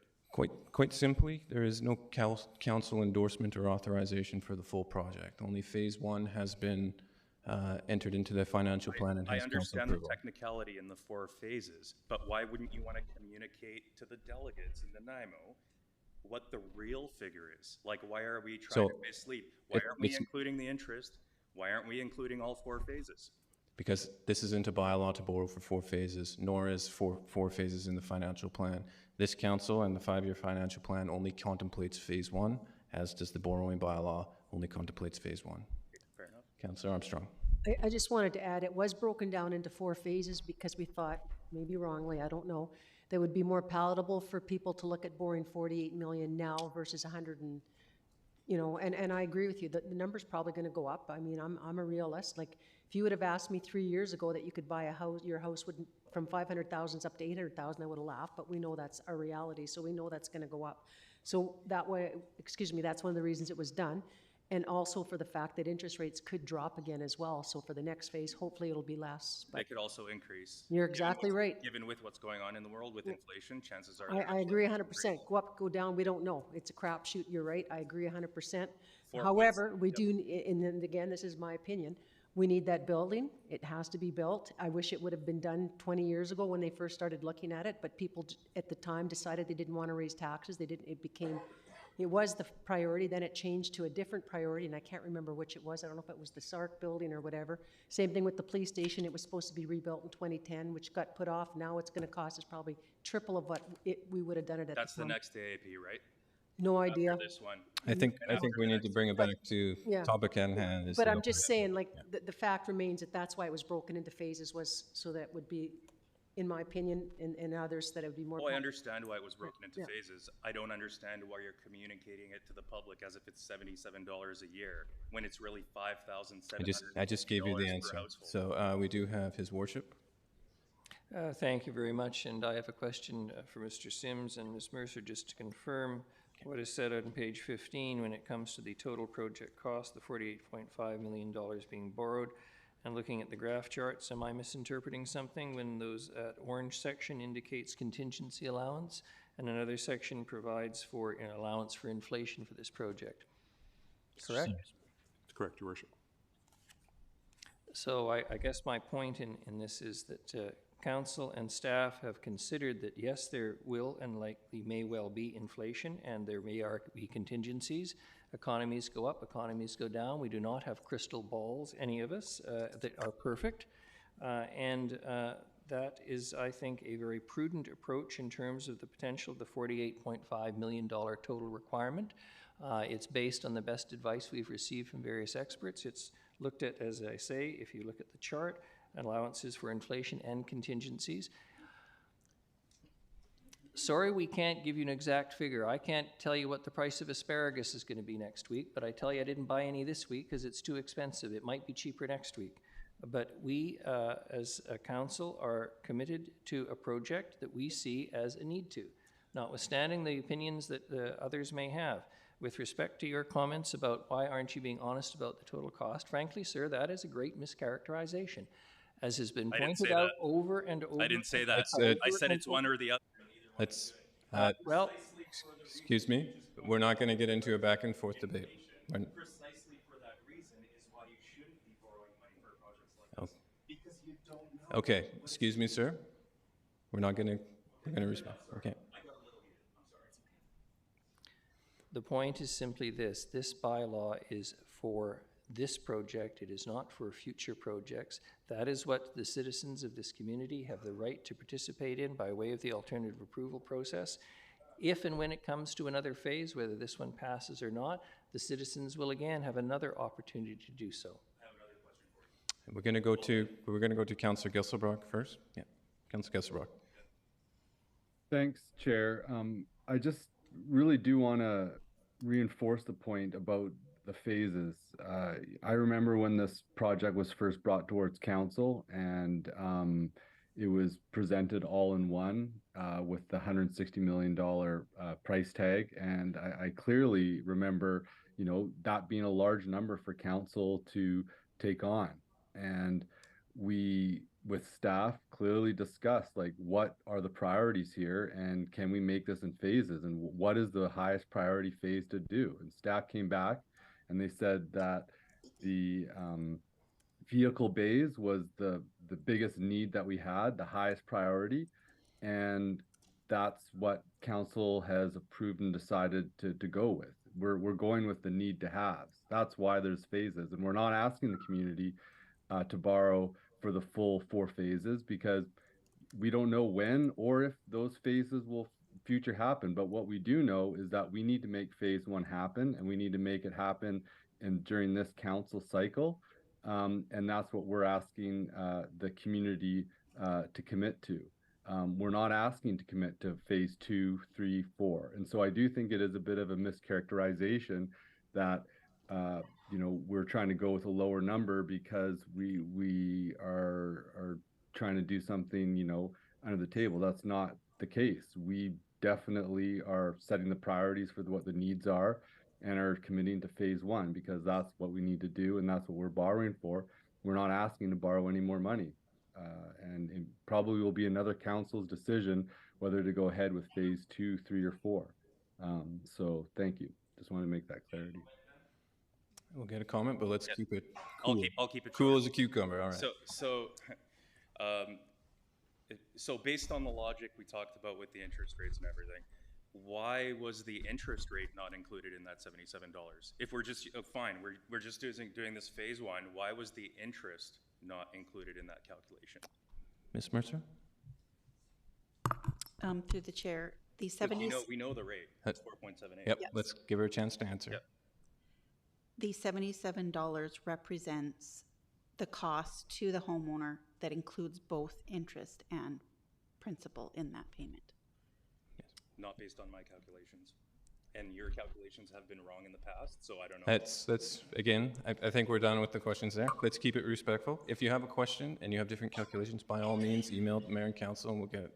But we're not going to tolerate, rudeness to the staff here. Oh, I'm not trying to be rude. I'm just It was pointing out rude. a fact. I'm It sorry. was rude. Yeah. All right. Thank you.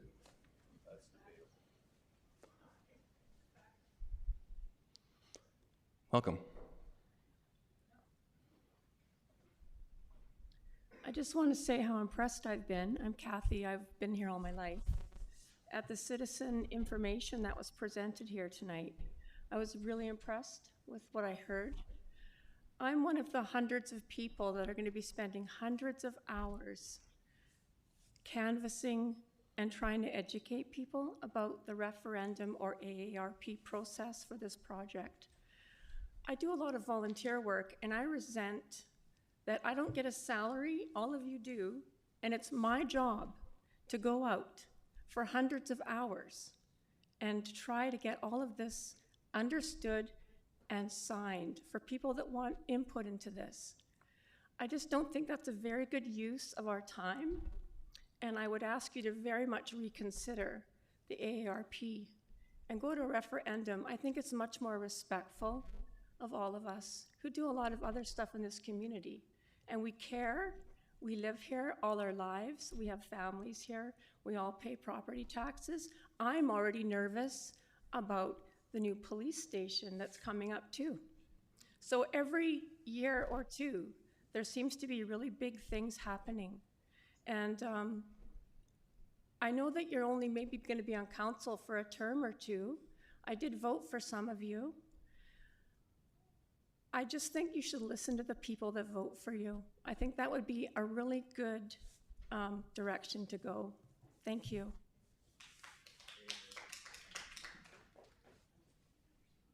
Chair? Councillor Manley.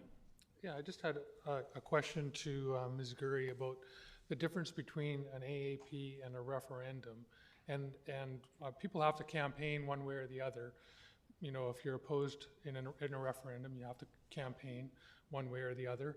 But I'm just wondering if you could explain what the difference is in opportunities for people to be involved. I think there's 3 opportunities to cast a ballot. You have to go to a voting place in a referendum.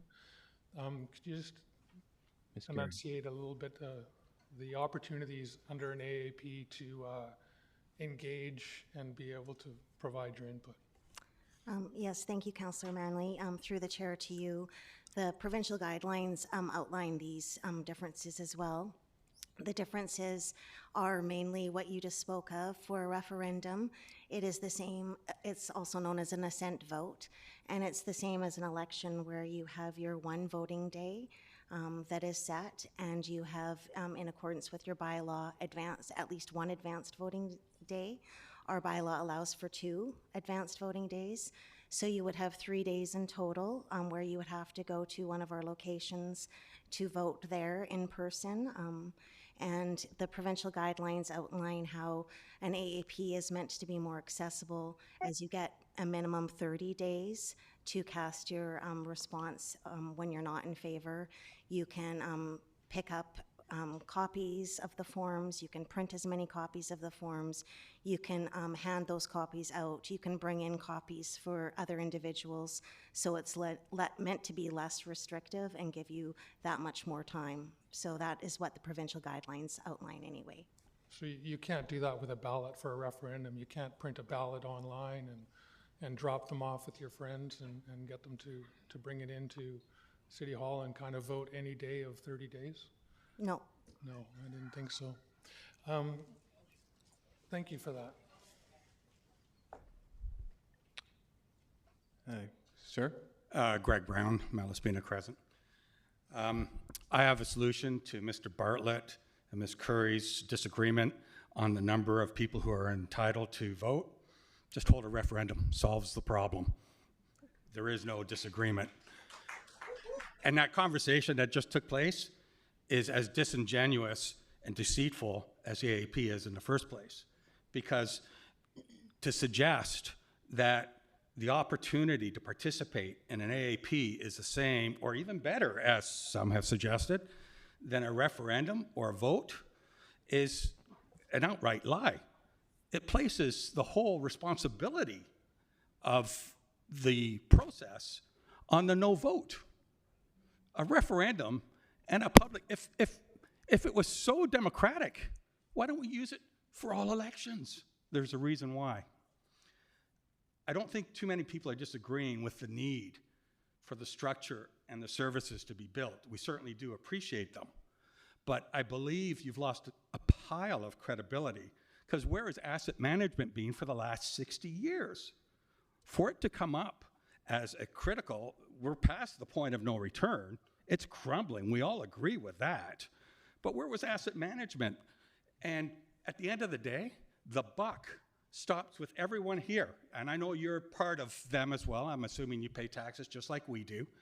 But to reallocate some resources from some other budgets and get creative, if the numbers, including the inflation and interest costs, et cetera, are as reliable as suggested, then why not,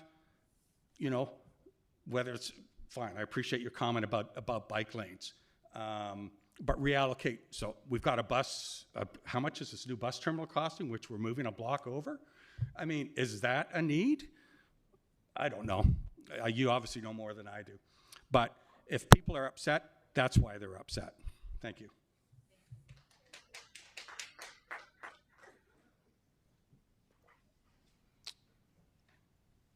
Sir, welcome. Yeah, staff and council, my name is Paul Steele. I live up by Westwood Lake. And firstly, I'd like to thank you all, staff and council, for having the intestinal fortitude to sit here and essentially get beaten up. So let's be realistic. It's not comfortable for you, and it's probably not comfortable for those behind me. A couple of things, though. Firstly, there was a question about the ability to borrow from the Municipal Borrowing Authority. And the Nanaimo has a total borrowing capacity of $51 million. And we already have borrowed 6.6 plus or minus a few $1 million. So that leaves us 45 million in borrowing capacity, correct? Correct. We've used 13.5% of our borrowing capacity. Ms. Mercer? Through the chair, the $51.7 million is the maximum amount of annual interest and principal payments that we can have in a year. It's not our maximum borrowing limit. Okay. Yes. So if we go out and we spend 48 plus or minus $1 million on the Public Works Center, will that put us at our maximum borrowing capacity? Ms. Mercer? Through the chair, no, it will not. The annual, based on the assumptions of the last estimate calculation, it'd be about $4 million per year. So if you took 7 plus 4, you'd be So at you're doing like the declining balance basis? no, it's the payments that our annual payments on our existing debt plus any payments on new debt. Okay. So I misinterpreted that. I'm sorry. The other thing, I'm listening to the cohorts behind me, and when I first read this, I looked at it and said it was 4 phases, et cetera, et cetera, et cetera. And we were looking at $148 million. I couldn't figure out how much the other phases were. We're looking at maybe $160 million plus or minus. If we started this year and we're looking at 3 or 4 years, are we going to have the same needs 4 or 5 years from now? Or are they escalated needs? Or what's going to drop off? Are we not going to need one of the buildings because everyone's working remotely? I guess we need a better costing, better line item. And I realize that one of the things governments, municipal and federal and provincial, really shy away from is, giving the electorate line item budgets. But, each of us here has worked with Excel for years. Is there a possibility we can turn around and say, let's go back and let's spend $250,000, just out of the top of my head, and get somebody to actually establish a budget for each phase, or even just establish a budget, a firm budget for this first phase, and come back and say, okay, it's not nefarious, it's not will o' the wisp here. We know that this is going to cost, and Your Worship, I'm concerned that your body language is telling me I'm out of line.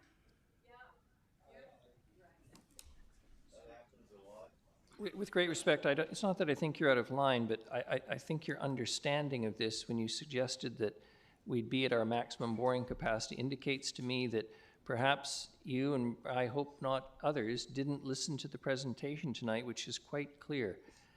The City of Nanaimo has the legal right to spend up to $51 million, roughly, which Ms. Mercer has been repeating, on annual borrowing costs. That is both principal and interest. That is the legal limit. The total we are spending right now is roughly 13%, which is what, Ms. Mercer? About $7 million? 6 and plus. $6 or $7 million. So what that tells you is that council after council through many decades has been extremely fiscally prudent because they're not spending much of the city's annual income produced through tax revenue on borrowing cost, either principal or interest. Okay. That is why we are in this position to be able to go to the electorate and say, if we're going to spend $48 million, you have the right to say no. But otherwise, we are fiscally speaking, compared to many other municipalities, and that's the standard by which we have to operate, very low in terms of our actual total borrowings and the percentage of our annual income as a corporate body that is spent on servicing costs. That's what I'm driving at, and that, sir, is what I think you perhaps weren't or don't understand.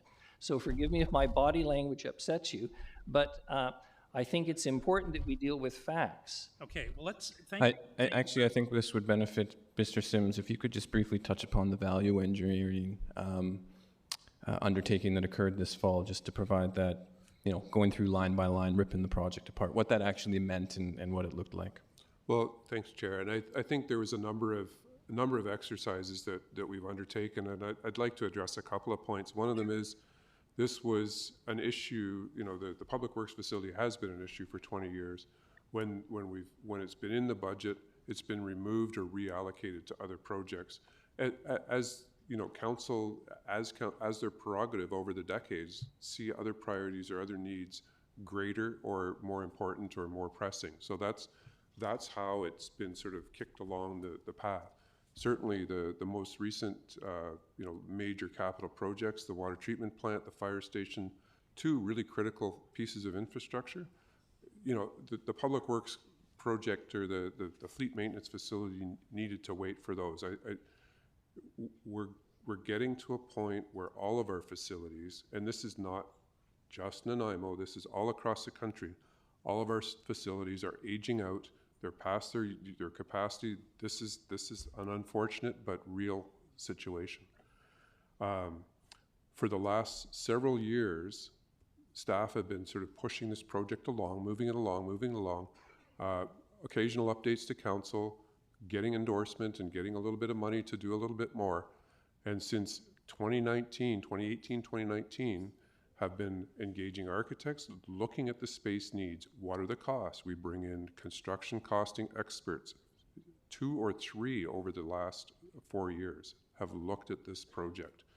And we continue to re-examine the need for the project, or the needs within the project, I should say. This past fall, given the magnitude of this, and it's just good business sense to undertake a value management study. So that was this past fall. As I said, we imported a bunch of completely detached, uninterested individuals and experts in their field, architects, fleet maintenance, operational folks, another cost expert, construction cost expert, through a very prescribed project. It's called value management, and there's a Canadian Association of Value Management, and there's this prescribed process. And the whole thing is to dismantle the project, figuratively speaking, and look at the function. What is the function of a fleet maintenance facility? It's to maintain vehicles. Well, how can we do that? What are different ways? We've got this, this garage that we've built in our heads at the conceptual design level. These experts come in and they look at that and say, how can we do this differently? And they sort of tear it apart. Dozens of ideas come out of this, and a number of those ideas help refine the cost, help cut the cost, or build better value into the project. In addition, this group of experts validated the cost. I mean, the number is large, and nobody likes the number, and I get that completely. But this group of experts also suggested some changes to the operations that we do that we can now look at, that we can go back and say, well, gee, we don't need to store 3 large piles of aggregate as an example. We can cut that down to bin sizes and create some more space for other things. That's just a random example. But it's just allowing a rethink of the project. Again, this has been, I think at least 3 separate cost consultants come in with expertise in construction costing, expertise in crystal ball gazing as far as inflation is concerned. This $48.5 million is a budget figure for the project. It's the maximum budget figure that we've set for phase 1, and that's it. And, Lord help us if things go crazy and it goes higher, but this is what we believe the cost to be, with some contingency, with some escalation built in. If it's only 27 million, the proposal would be to borrow 27 million and no more. I hope that answers, Chair. Thank you. So we are trying to, given multiple questions here, so we are trying. Right. And allow me just to summate. I'm not disagreeing with the need to build the facility. And Mayor Krogh, I was corrected, and I apologize for the misinterpretation of the borrowing capacity. And thank you very much. I'm not disagreeing. I'm saying we have to have the general public has to have a better look at the figures. And to say that we're not experts in municipal financing, fine. But to gain a comfort level with such an expenditure, we need some more details. And I agree that there's, Mr. Sims, that there's excellent cost management people out there, that they've gone through it 15 times in 6 ways to Sunday, and they've tried to squeeze every ounce out of it. But that has to be communicated in a form to the public that they understand that. And I haven't seen it to date, and I've been looking for it. Chair, I can assure you that the numbers are there, and the business case is there, the cost estimates are there, line by line. You know, the price is, it's high. I'm not arguing the price. It's not rich. It's not overbuilt. It's not gilded. It's just a high price. Councillor Armstrong mentioned the price of housing. I have an acquaintance that's trying to build a modest house of about 1,500 square feet, and the build cost $750,000. Just that's not the land, that's not the servicing, that's just building a house. That's a lot of money. The price of construction in the last 3 years, thanks to the global condition, has gone crazy. If we have to spend 48 million, we have to spend 48 million. But communicate to us why we have to spend 48 million. What are those figures made up of? Thank you very much for your Okay. time. I have Councillor Manley and then Councillor Armstrong. Yeah, thank you. Just on Bill's point about, and Mayor Krog's point about the actual budgeting for this, 25% of this $48 million is actually contingency funding. Yeah. That's a huge amount of contingency that we've prepared for. I have a question just to Ms. Mercer about, there's confusion around what our annual repayment is, but we could actually we could borrow how much, 500 million, $1 billion, and still be within our legislative borrowing capacity? Ms. Mercer. Through the chair, it's really hard to say what the limit is because interest rates change. So based on that, as interest rates change, our maximum would increase or decrease. But it's a fairly large number. It's a large amount of money. Yeah, and I know people are opposed to long-term borrowing and paying interest, but I can tell you that the first house I bought in Nanaimo was $115,000. If I had waited to pay for that house in cash, I would never have been able to buy it because that house is worth $800,000 now. And so at the time, I was paying double the interest rate of what this current offering is. And that is just the nature of borrowing money, but it gives you the ability to actually get into to be able to do this kind of work. We need infrastructure in the city, and if we try to save for that, we're going to find that cost is increased because, as we've heard, and I've seen it posted from previous councillors, councillor from 2008 posting on the city site saying, yeah, this was a project we should have been doing in 2008. And if we'd done it in 2008, it would have been $5 million, right? And so there's never a better time. The best time was 20 years ago. The next best time is right now. Because, we have to continue to manage the assets of this city. We have to do our due diligence for staff. They need a proper and appropriate workplace, and the citizens of the city want proper garbage pickup, maintenance of roads, all of the things that the City Works does. There was a question about why can't some of these people work remotely, and so my question to Mr. Sims is, how many people are working in offices at the City Works, and how many are working remotely in vehicles? Mr. Sims. Thanks, Chair. I think the pandemic was a really good marker for us, right? It sort of turned work upside down, and when we saw a number of people, a number of organizations, shift to working from home, and the city was included in that. However, I'll say our operations departments of the, let's say, 170 operational staff, I believe we had 5 working from home. You can't pick up garbage working from home. You can't service water mains working from home. And all of the operations and facilities need hands-on, and that's what these folks are doing. They can't do that stuff from home.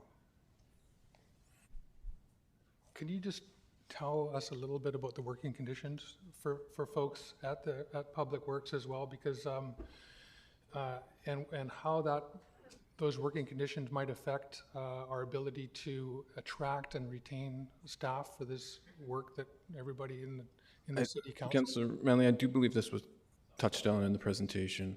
So let's.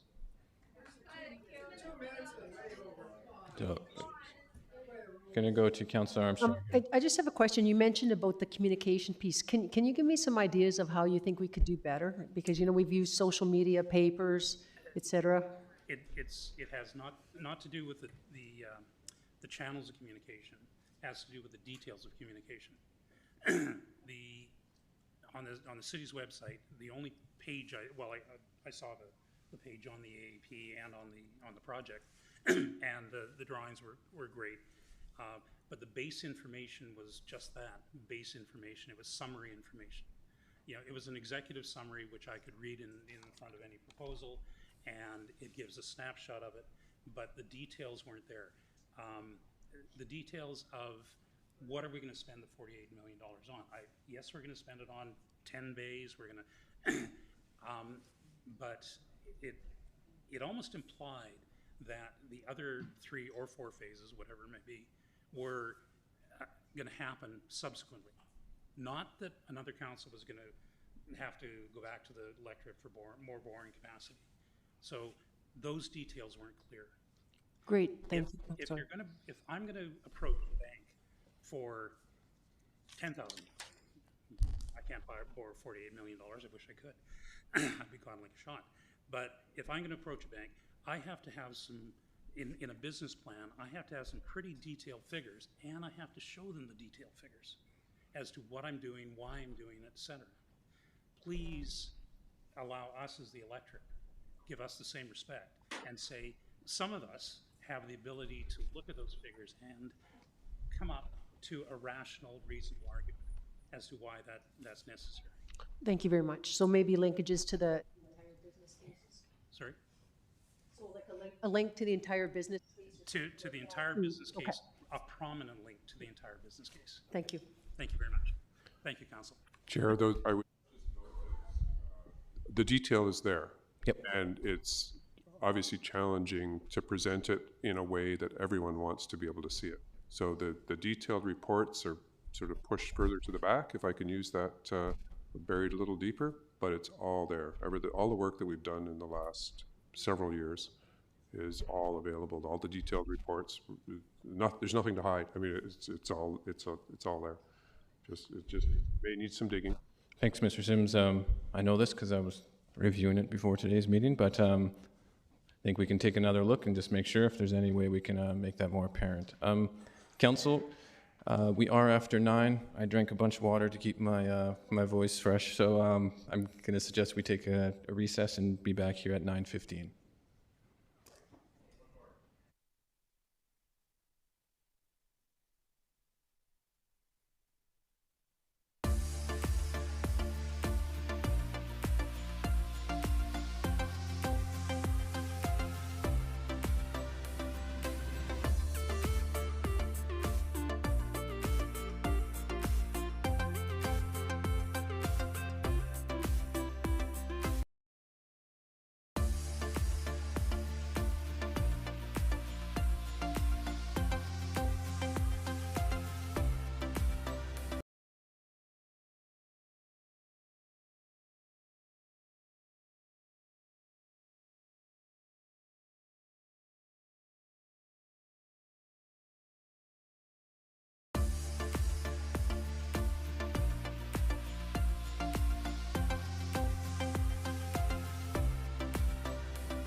hey, Tiana. Hey.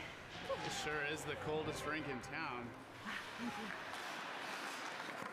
Oh, yeah, buddy! Nice save, James! Wow, your goalie is keeping you guys in the game. Cheers. Oh, man, that's hot. Sorry, that's the way I like it. Oh. Go, go, go, go, go, go!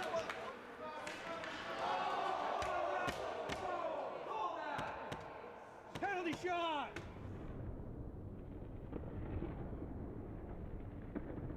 Scalds from hot drinks are a leading cause of hospitalization for children under 5.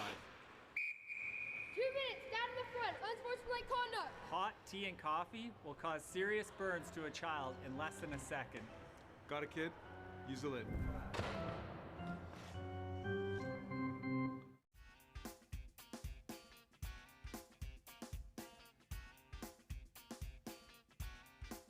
Welcome to the city's South Fork Water Treatment Plant.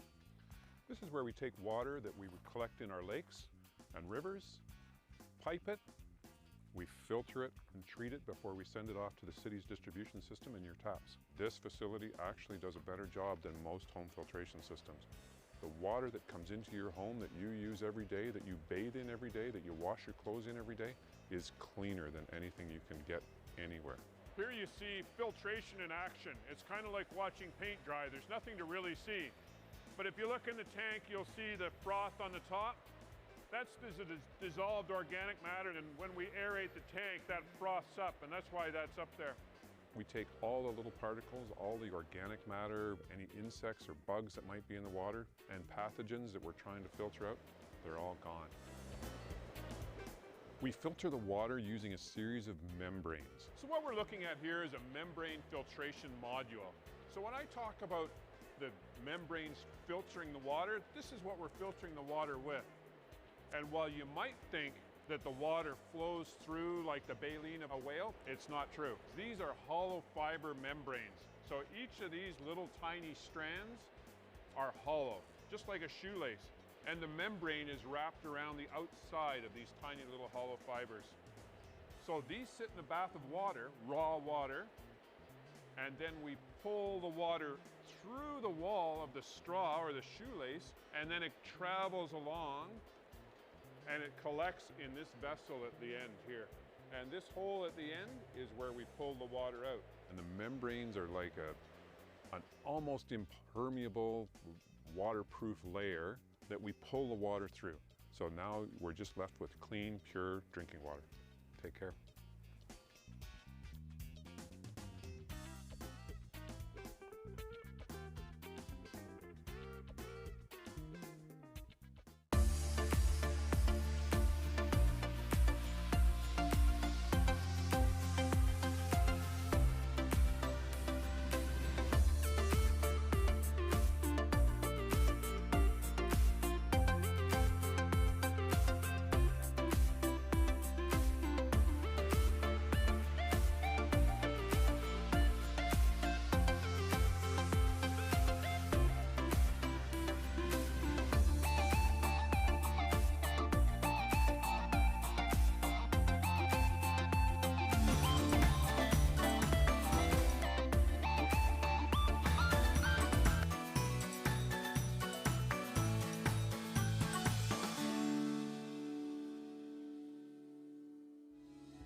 What we have here is the Real Ice technology that was installed at the Nanaimo Ice Center. It allows us to use cold water from traditionally hot water that we used to use for making ice.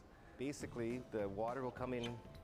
To get started here, just 30 seconds. Through a vortex idea, making the air bubbles microscopic in size, which makes a better, more dense sheet of ice. Differences that you'll see with the real ice is there's less snow developed, so that's easier for cleaning, and also it's a denser, harder, clear ice. So the ice skaters will certainly enjoy that. And the city plans to implement real ice at our other 2 arenas as well.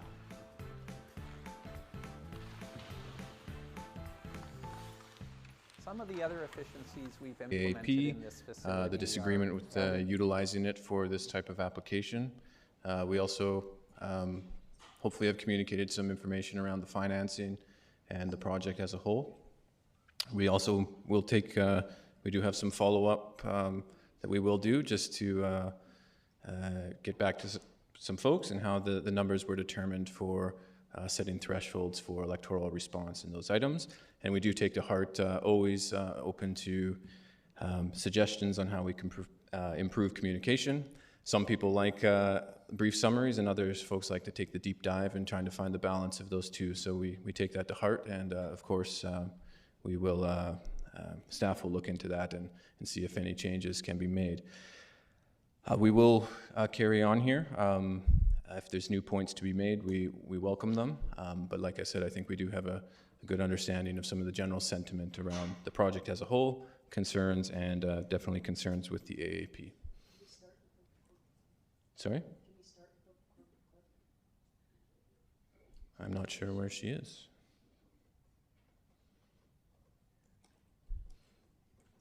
We will wait a moment for Ms. Gurry.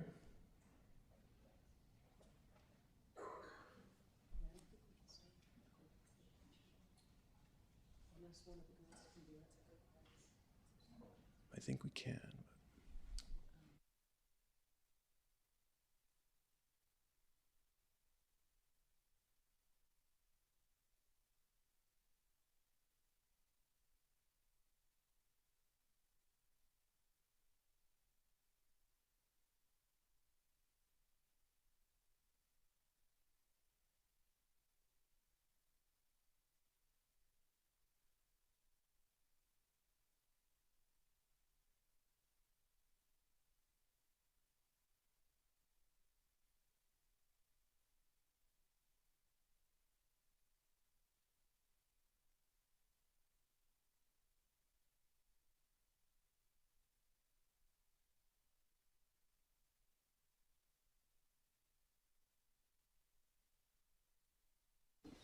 Okay, so the podium is open again, but we do ask if we can start to refine it to additional or new points. Thank you. Welcome. Good evening. Robertson, I'm on 9th Avenue South, and thank you very much, Chair and Council and City, for this opportunity. My question is, given that you have known about this need for 15 plus years, so when you do your capital asset planning, is there not a financial component to that? So the real question is, how much did you save for it? Are there not savings for these kinds of projects? Go to Ms. Mercer, but I think the short answer is, unfortunately, no real allocations were made to save for this, and if they were reallocated to other projects. Ms. Mercer? Yes, that's correct. I mean, we do put 1% away each year in addition for asset management, but the city does have a lot of priorities, and other things get prioritized. Thank you, Ms. Mercer. And the 1% that she's talking to was identified almost a decade ago to address when we totaled all the assets up in their replacement costs. There was a massive gap between the current taxation rate and what it would cost to replace those assets. So the 1% is intended to close that over time, but unfortunately, you know, it doesn't add up fast enough to pay for this particular project. So then I'll ask the second part. Does the budget, city not have a surplus? Ms. Mercer could tell you, I think, 2023 surplus, but it's a fraction of what this project costs. Ms. Mercer.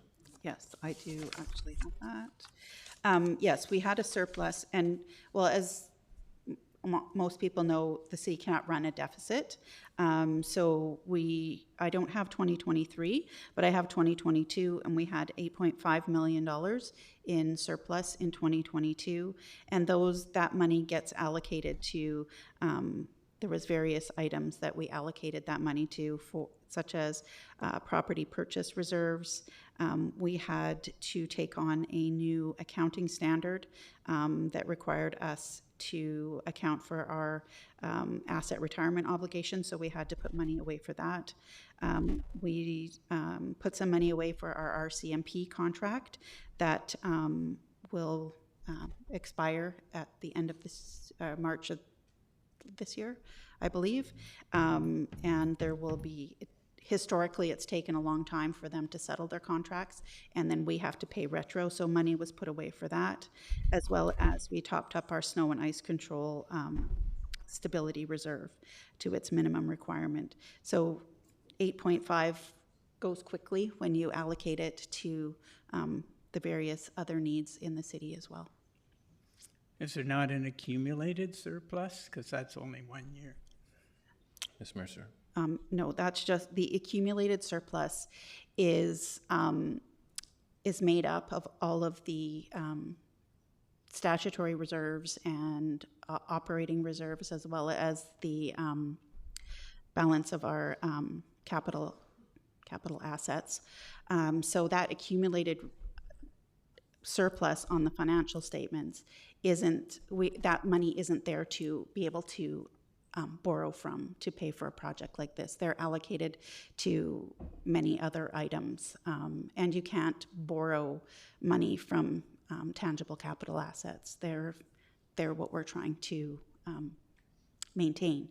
So accumulated surplus it is a big number on the financial statements, but it is not money that we can draw from. That total amount is not the money all we can draw from. I'm having troubles understanding why, if it's a surplus, which surpluses are uncommitted funds, why you can't tap them. I think that would be the distinction. They're not uncommitted, they're committed for certain things, some with a lot of rigidity in legislation. But Ms. Mercer? Through the chair. So yes, there is some uncommitted money in there. There's not a lot. It is a financial, or it's an accounting verbiage and requirement that they're shown that way in the financial statements, which could be, misleading to somebody who's not used to reading financial statements. I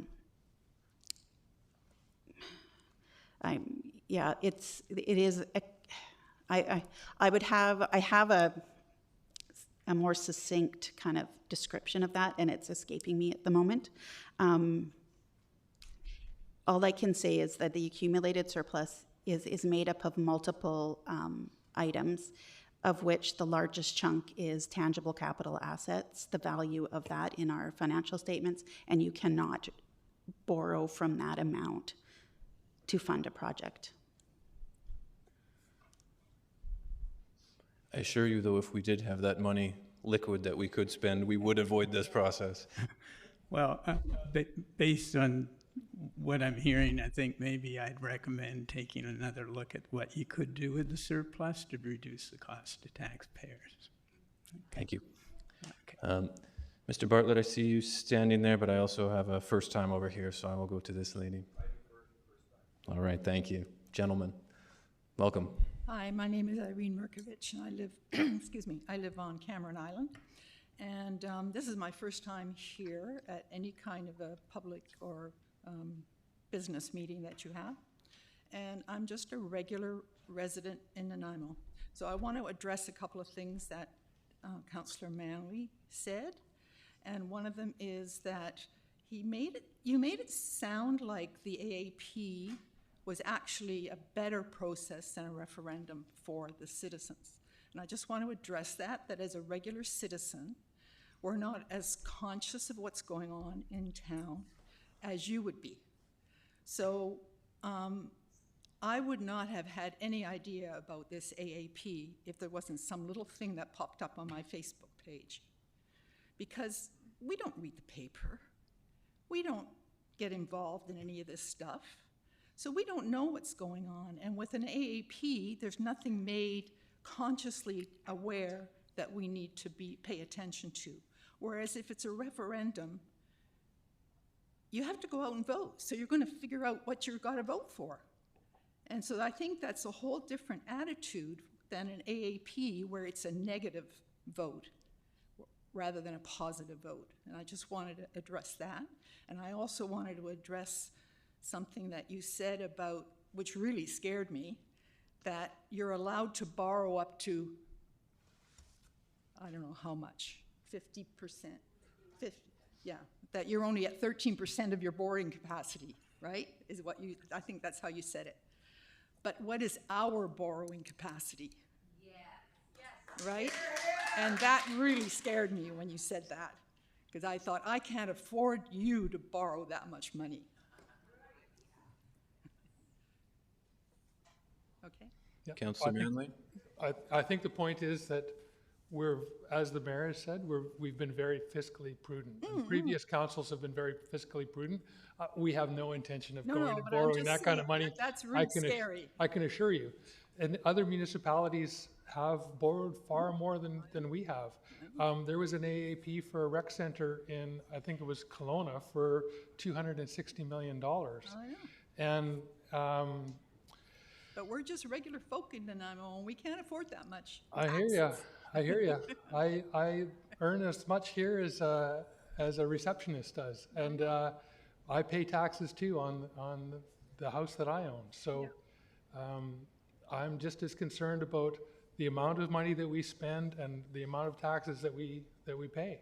And so what we've said here is that we're trying to be fiscally prudent, and we do have much more room, but that doesn't mean that we're going to do that, and we wouldn't be able to do it without electoral approval. Exactly. Yeah. Well, like an AAP, let's say a referendum. Yeah. Okay. Mr. Bartlett.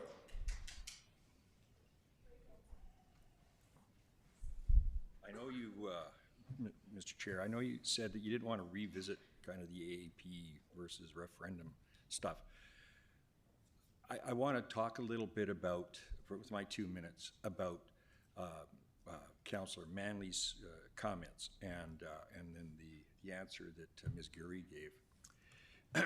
The AAP process might be, in the council's point of view, a better way to try and elicit from the citizens of Nanaimo whether or not they want to borrow this money. And in some circumstances, I might even agree with you. But I know, because I was at the December 4th meeting, when the council, or some members of the council, and I think the mayor said this, that it doesn't matter how many votes we get on the AAP. We get 10, 20,000 people out to vote on this project and say no to the AAP process. It doesn't matter, because we're going to a referendum anyway. So as a citizen of Nanaimo, to listen to that kind of nonsense come from the council is just unbelievable. You're going to put us through the cost, all these citizens, and we'll get 10 or 20,000 people out there. You're going to put all these people to all this cost and expense to come and sign up all these forms, drop them all off at City Hall, spend their gas, run back and forth, and do all the things that you want them to do, and you're going to count them all up, and it's going to go to a referendum anyway. So now you've got 2 AAP processes that you've gone through, right? This is the second one. Those have a cost to them, and no matter what happens, we're going to a referendum.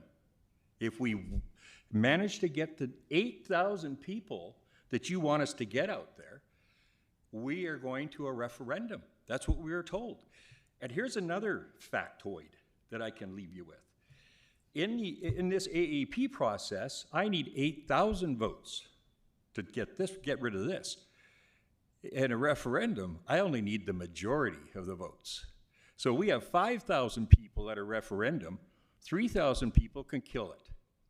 So there's a big difference between an AAP and a referendum that you didn't even bring up. And I think it's incumbent upon you as a council person to bring those kinds of things up when you're talking about the differences between the AAP process and the referendum process. Very important differences. The costs of an AAP process, I understand your point, are prohibitive.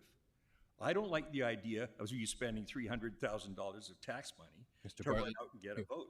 I'm giving you a little bit over the 2 minutes, so we can just close give it me off. one more second. But in this case, where you've had one failed AAP, you've got a lot of resistance from a lot of people about the next AAP. You've got some problems with this AAP now internally, trying to get it off the ground because there's some serious legislative issues you're going to have to deal with.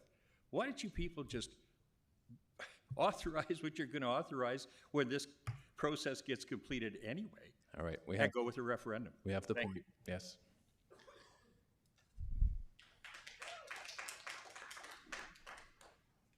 I've asked a few times, and it would be great if it was respected if we kept clapping to minimum. Thank you. Okay, Sir. Ken Offer again. Got a couple of questions. What? One of the things I have to say is, my personal view is your APP was under the table.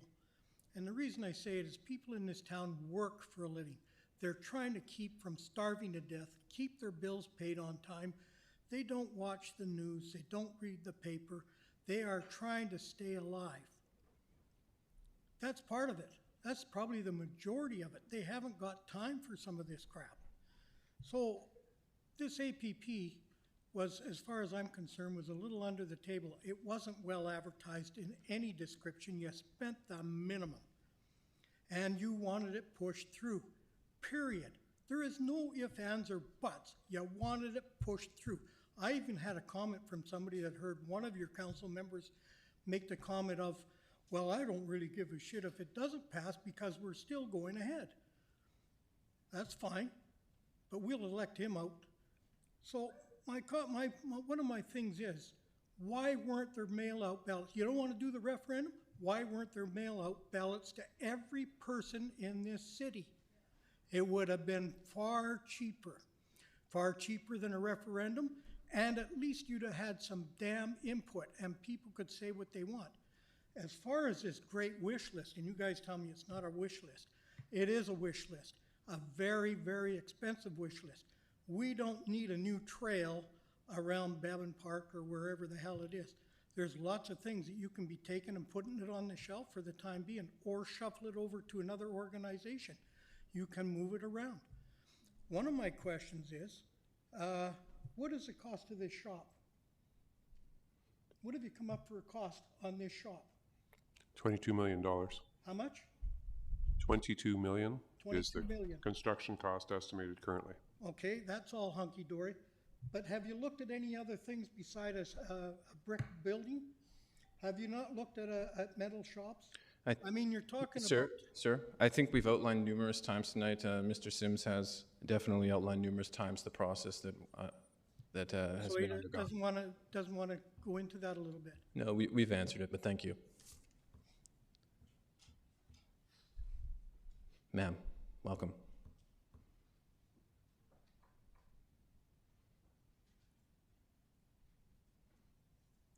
Hi, my name's Carol Wild, Springfield Place, Nanaimo. I have a couple of questions because there seems to be some problems with the process of this whole AAP. The first one didn't go through because there were issues with it not being advertised in time. The second one, I've found several issues and I've reported them to Ms. Gurry and Ms. Armstrong. One of the main ones with this one is the form itself says, I have not signed an AAP form for this bylaw number previously. Well, we had 3,053 people have already signed that form. So anybody in the legal profession or anybody that deals with contracts is going to say, I can't sign this, I've already signed one. And I have had people say that to me. So I'm just wondering how that's going to be handled. First, I can answer that question for you. That's just incorrect. The initial AAP is considered invalid. This present AAP, folks need to sign the new form. But where does it say that on your website? Or where does it say that on the form? Like if we're going door to door and talking to people, we can tell them it's invalid and they'll say, well, no, I have a legal obligation, I can't sign that. So. I'll go to Ms. Gurry, but you know, we have, of course, had that reviewed legally. Ms. Gurry. Thank you, Chair. So we have addressed that on our website based on that feedback, and we have also updated our forms to add some clarification on that. But because the first AAP was null and void and non-existent in law, we would not accept any forms that have already been signed and in relation to this AAP. Thank you, and Councillor Armstrong. Yeah, thank you. I thought that was a very good point that you raised, because you thought that, you know, if I've signed this because of that, so Ms. Gurry had taken that extra step. But I understand where you're coming from, because most of us wouldn't know that that's a null and void process. So I really appreciate you bringing that forward, because I did hear that from many people as well. Okay, thank you. Another question I have is, I have gone down to the City Hall 3 times now to get 100 photocopies of the AAP form, because I'm in charge of some canvassers. I've been told I can only get 100 forms a day. Your form is the only form we can use, so we have to spend our own money to photocopy it because you won't give me more than 100 a day? That doesn't make sense. We'll follow up, take that into advisement and follow up with Ms. Gurry. Okay. And as other people have said, thank you very much for everything that you guys do. I know you have a tough job, and we really appreciate it. Thank you. Thanks for being here. Sir. You, sir. Hi, I am not Pat from Pleasant Valley.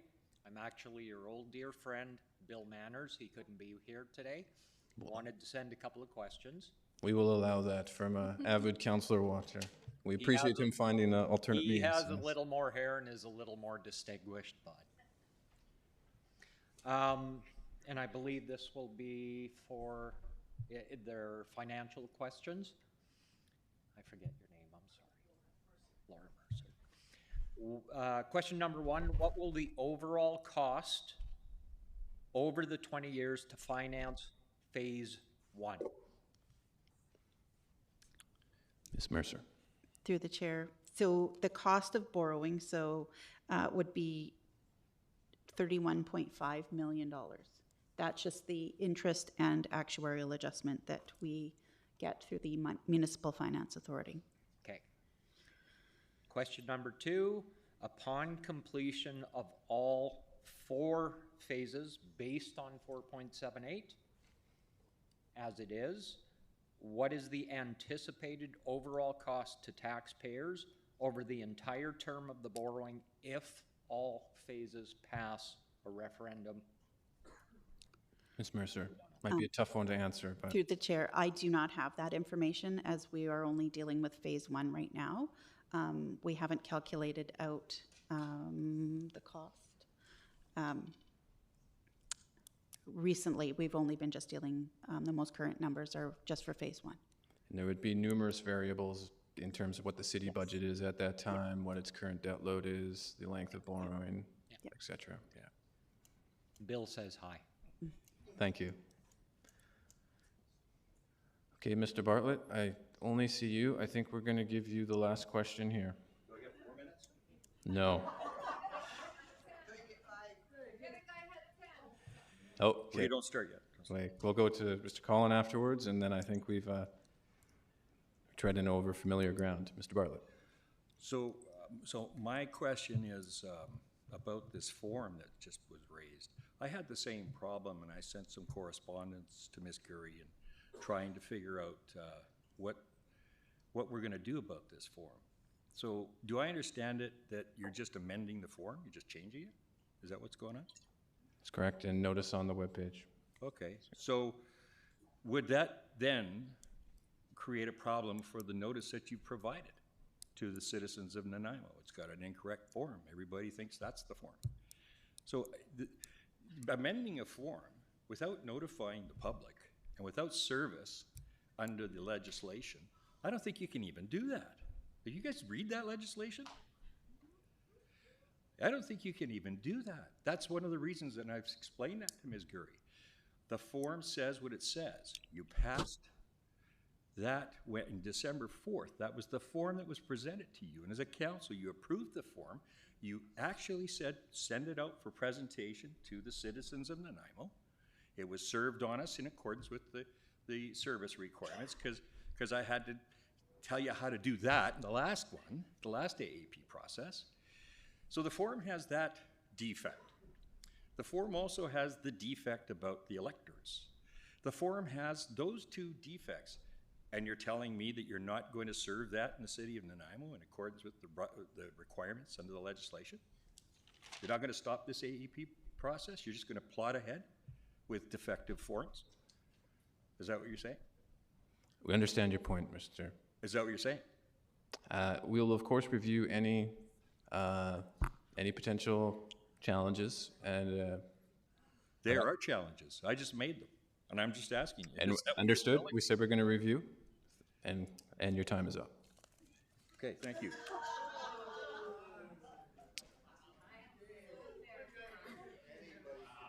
Mr. Collin. Hi, thanks. So the last, I think December 9th was the last meeting we had about the AEP, and there was, someone asked whether or not seismic upgrades could be possible, and Mr. Sims said it was, but it wasn't looked at. I'm just wondering why the simple, cheaper route wasn't looked at, just to repair the seismic ability of these buildings you have down there. Mr. Sims. Thanks, Chair. As I think I said, seismic is just one small aspect of this, or one, maybe not small, but it's one consideration. What's driving this is growth, the growth of the fleet, growth of the community, growth in expectations, the growth of the size of the fleet, and the condition, the life of the buildings. So if we seismically upgraded the buildings would still be too small. So we did look at that. And at this point, it's better to replace the buildings. And if growth is a consideration, what about using like the private sector, like lots of automotive shops in South End, North End, who I know service the ambulances, police cars. I see police cars at Fountain Tire all the time, and they service all sorts of other cars around, like business vehicles and shop vehicles. Mr. Sims did answer that question from Councillor Armstrong earlier tonight. Two major factors in that. The first is the turnaround time that's sometimes needed, that the private sector, if they can provide, it's at a premium cost, and it tends to go up. And the other answer is escaping me at the moment, Mr. Sims. Right, it's around the collective agreements that we have with the mechanics that we do have in place. That's one element, but critically it's the turnaround time and the need to have the vehicles on the road. I think as we've observed with RCMP, that they're out for several days or weeks. We can't afford that as far as our turnaround times. Okay, well, if that's not going to work, then okay. Thank you. I think Super important. Sorry, it's super important. I have 1,000 forms signed that may be rejected. I need to know something like that. I suggest you follow up with Ms. Curie. Our staff are there to guide folks through the process if there's questions or concerns. And thank you, Chair, and I just want to note that I did note no forms that have already been filled out and returned or waiting to be returned would be rejected based on that. Thank you. They're good. They're good, yes. All right, so thank you everyone for expressing your views and asking your questions of council. Thank you for staff for being here, and also all the work that has to go into an evening like this. It's much appreciated. Council, I'd be looking for a motion to adjourn. Moved by Councillor Eastmere, second by Councillor Armstrong. All those in favor?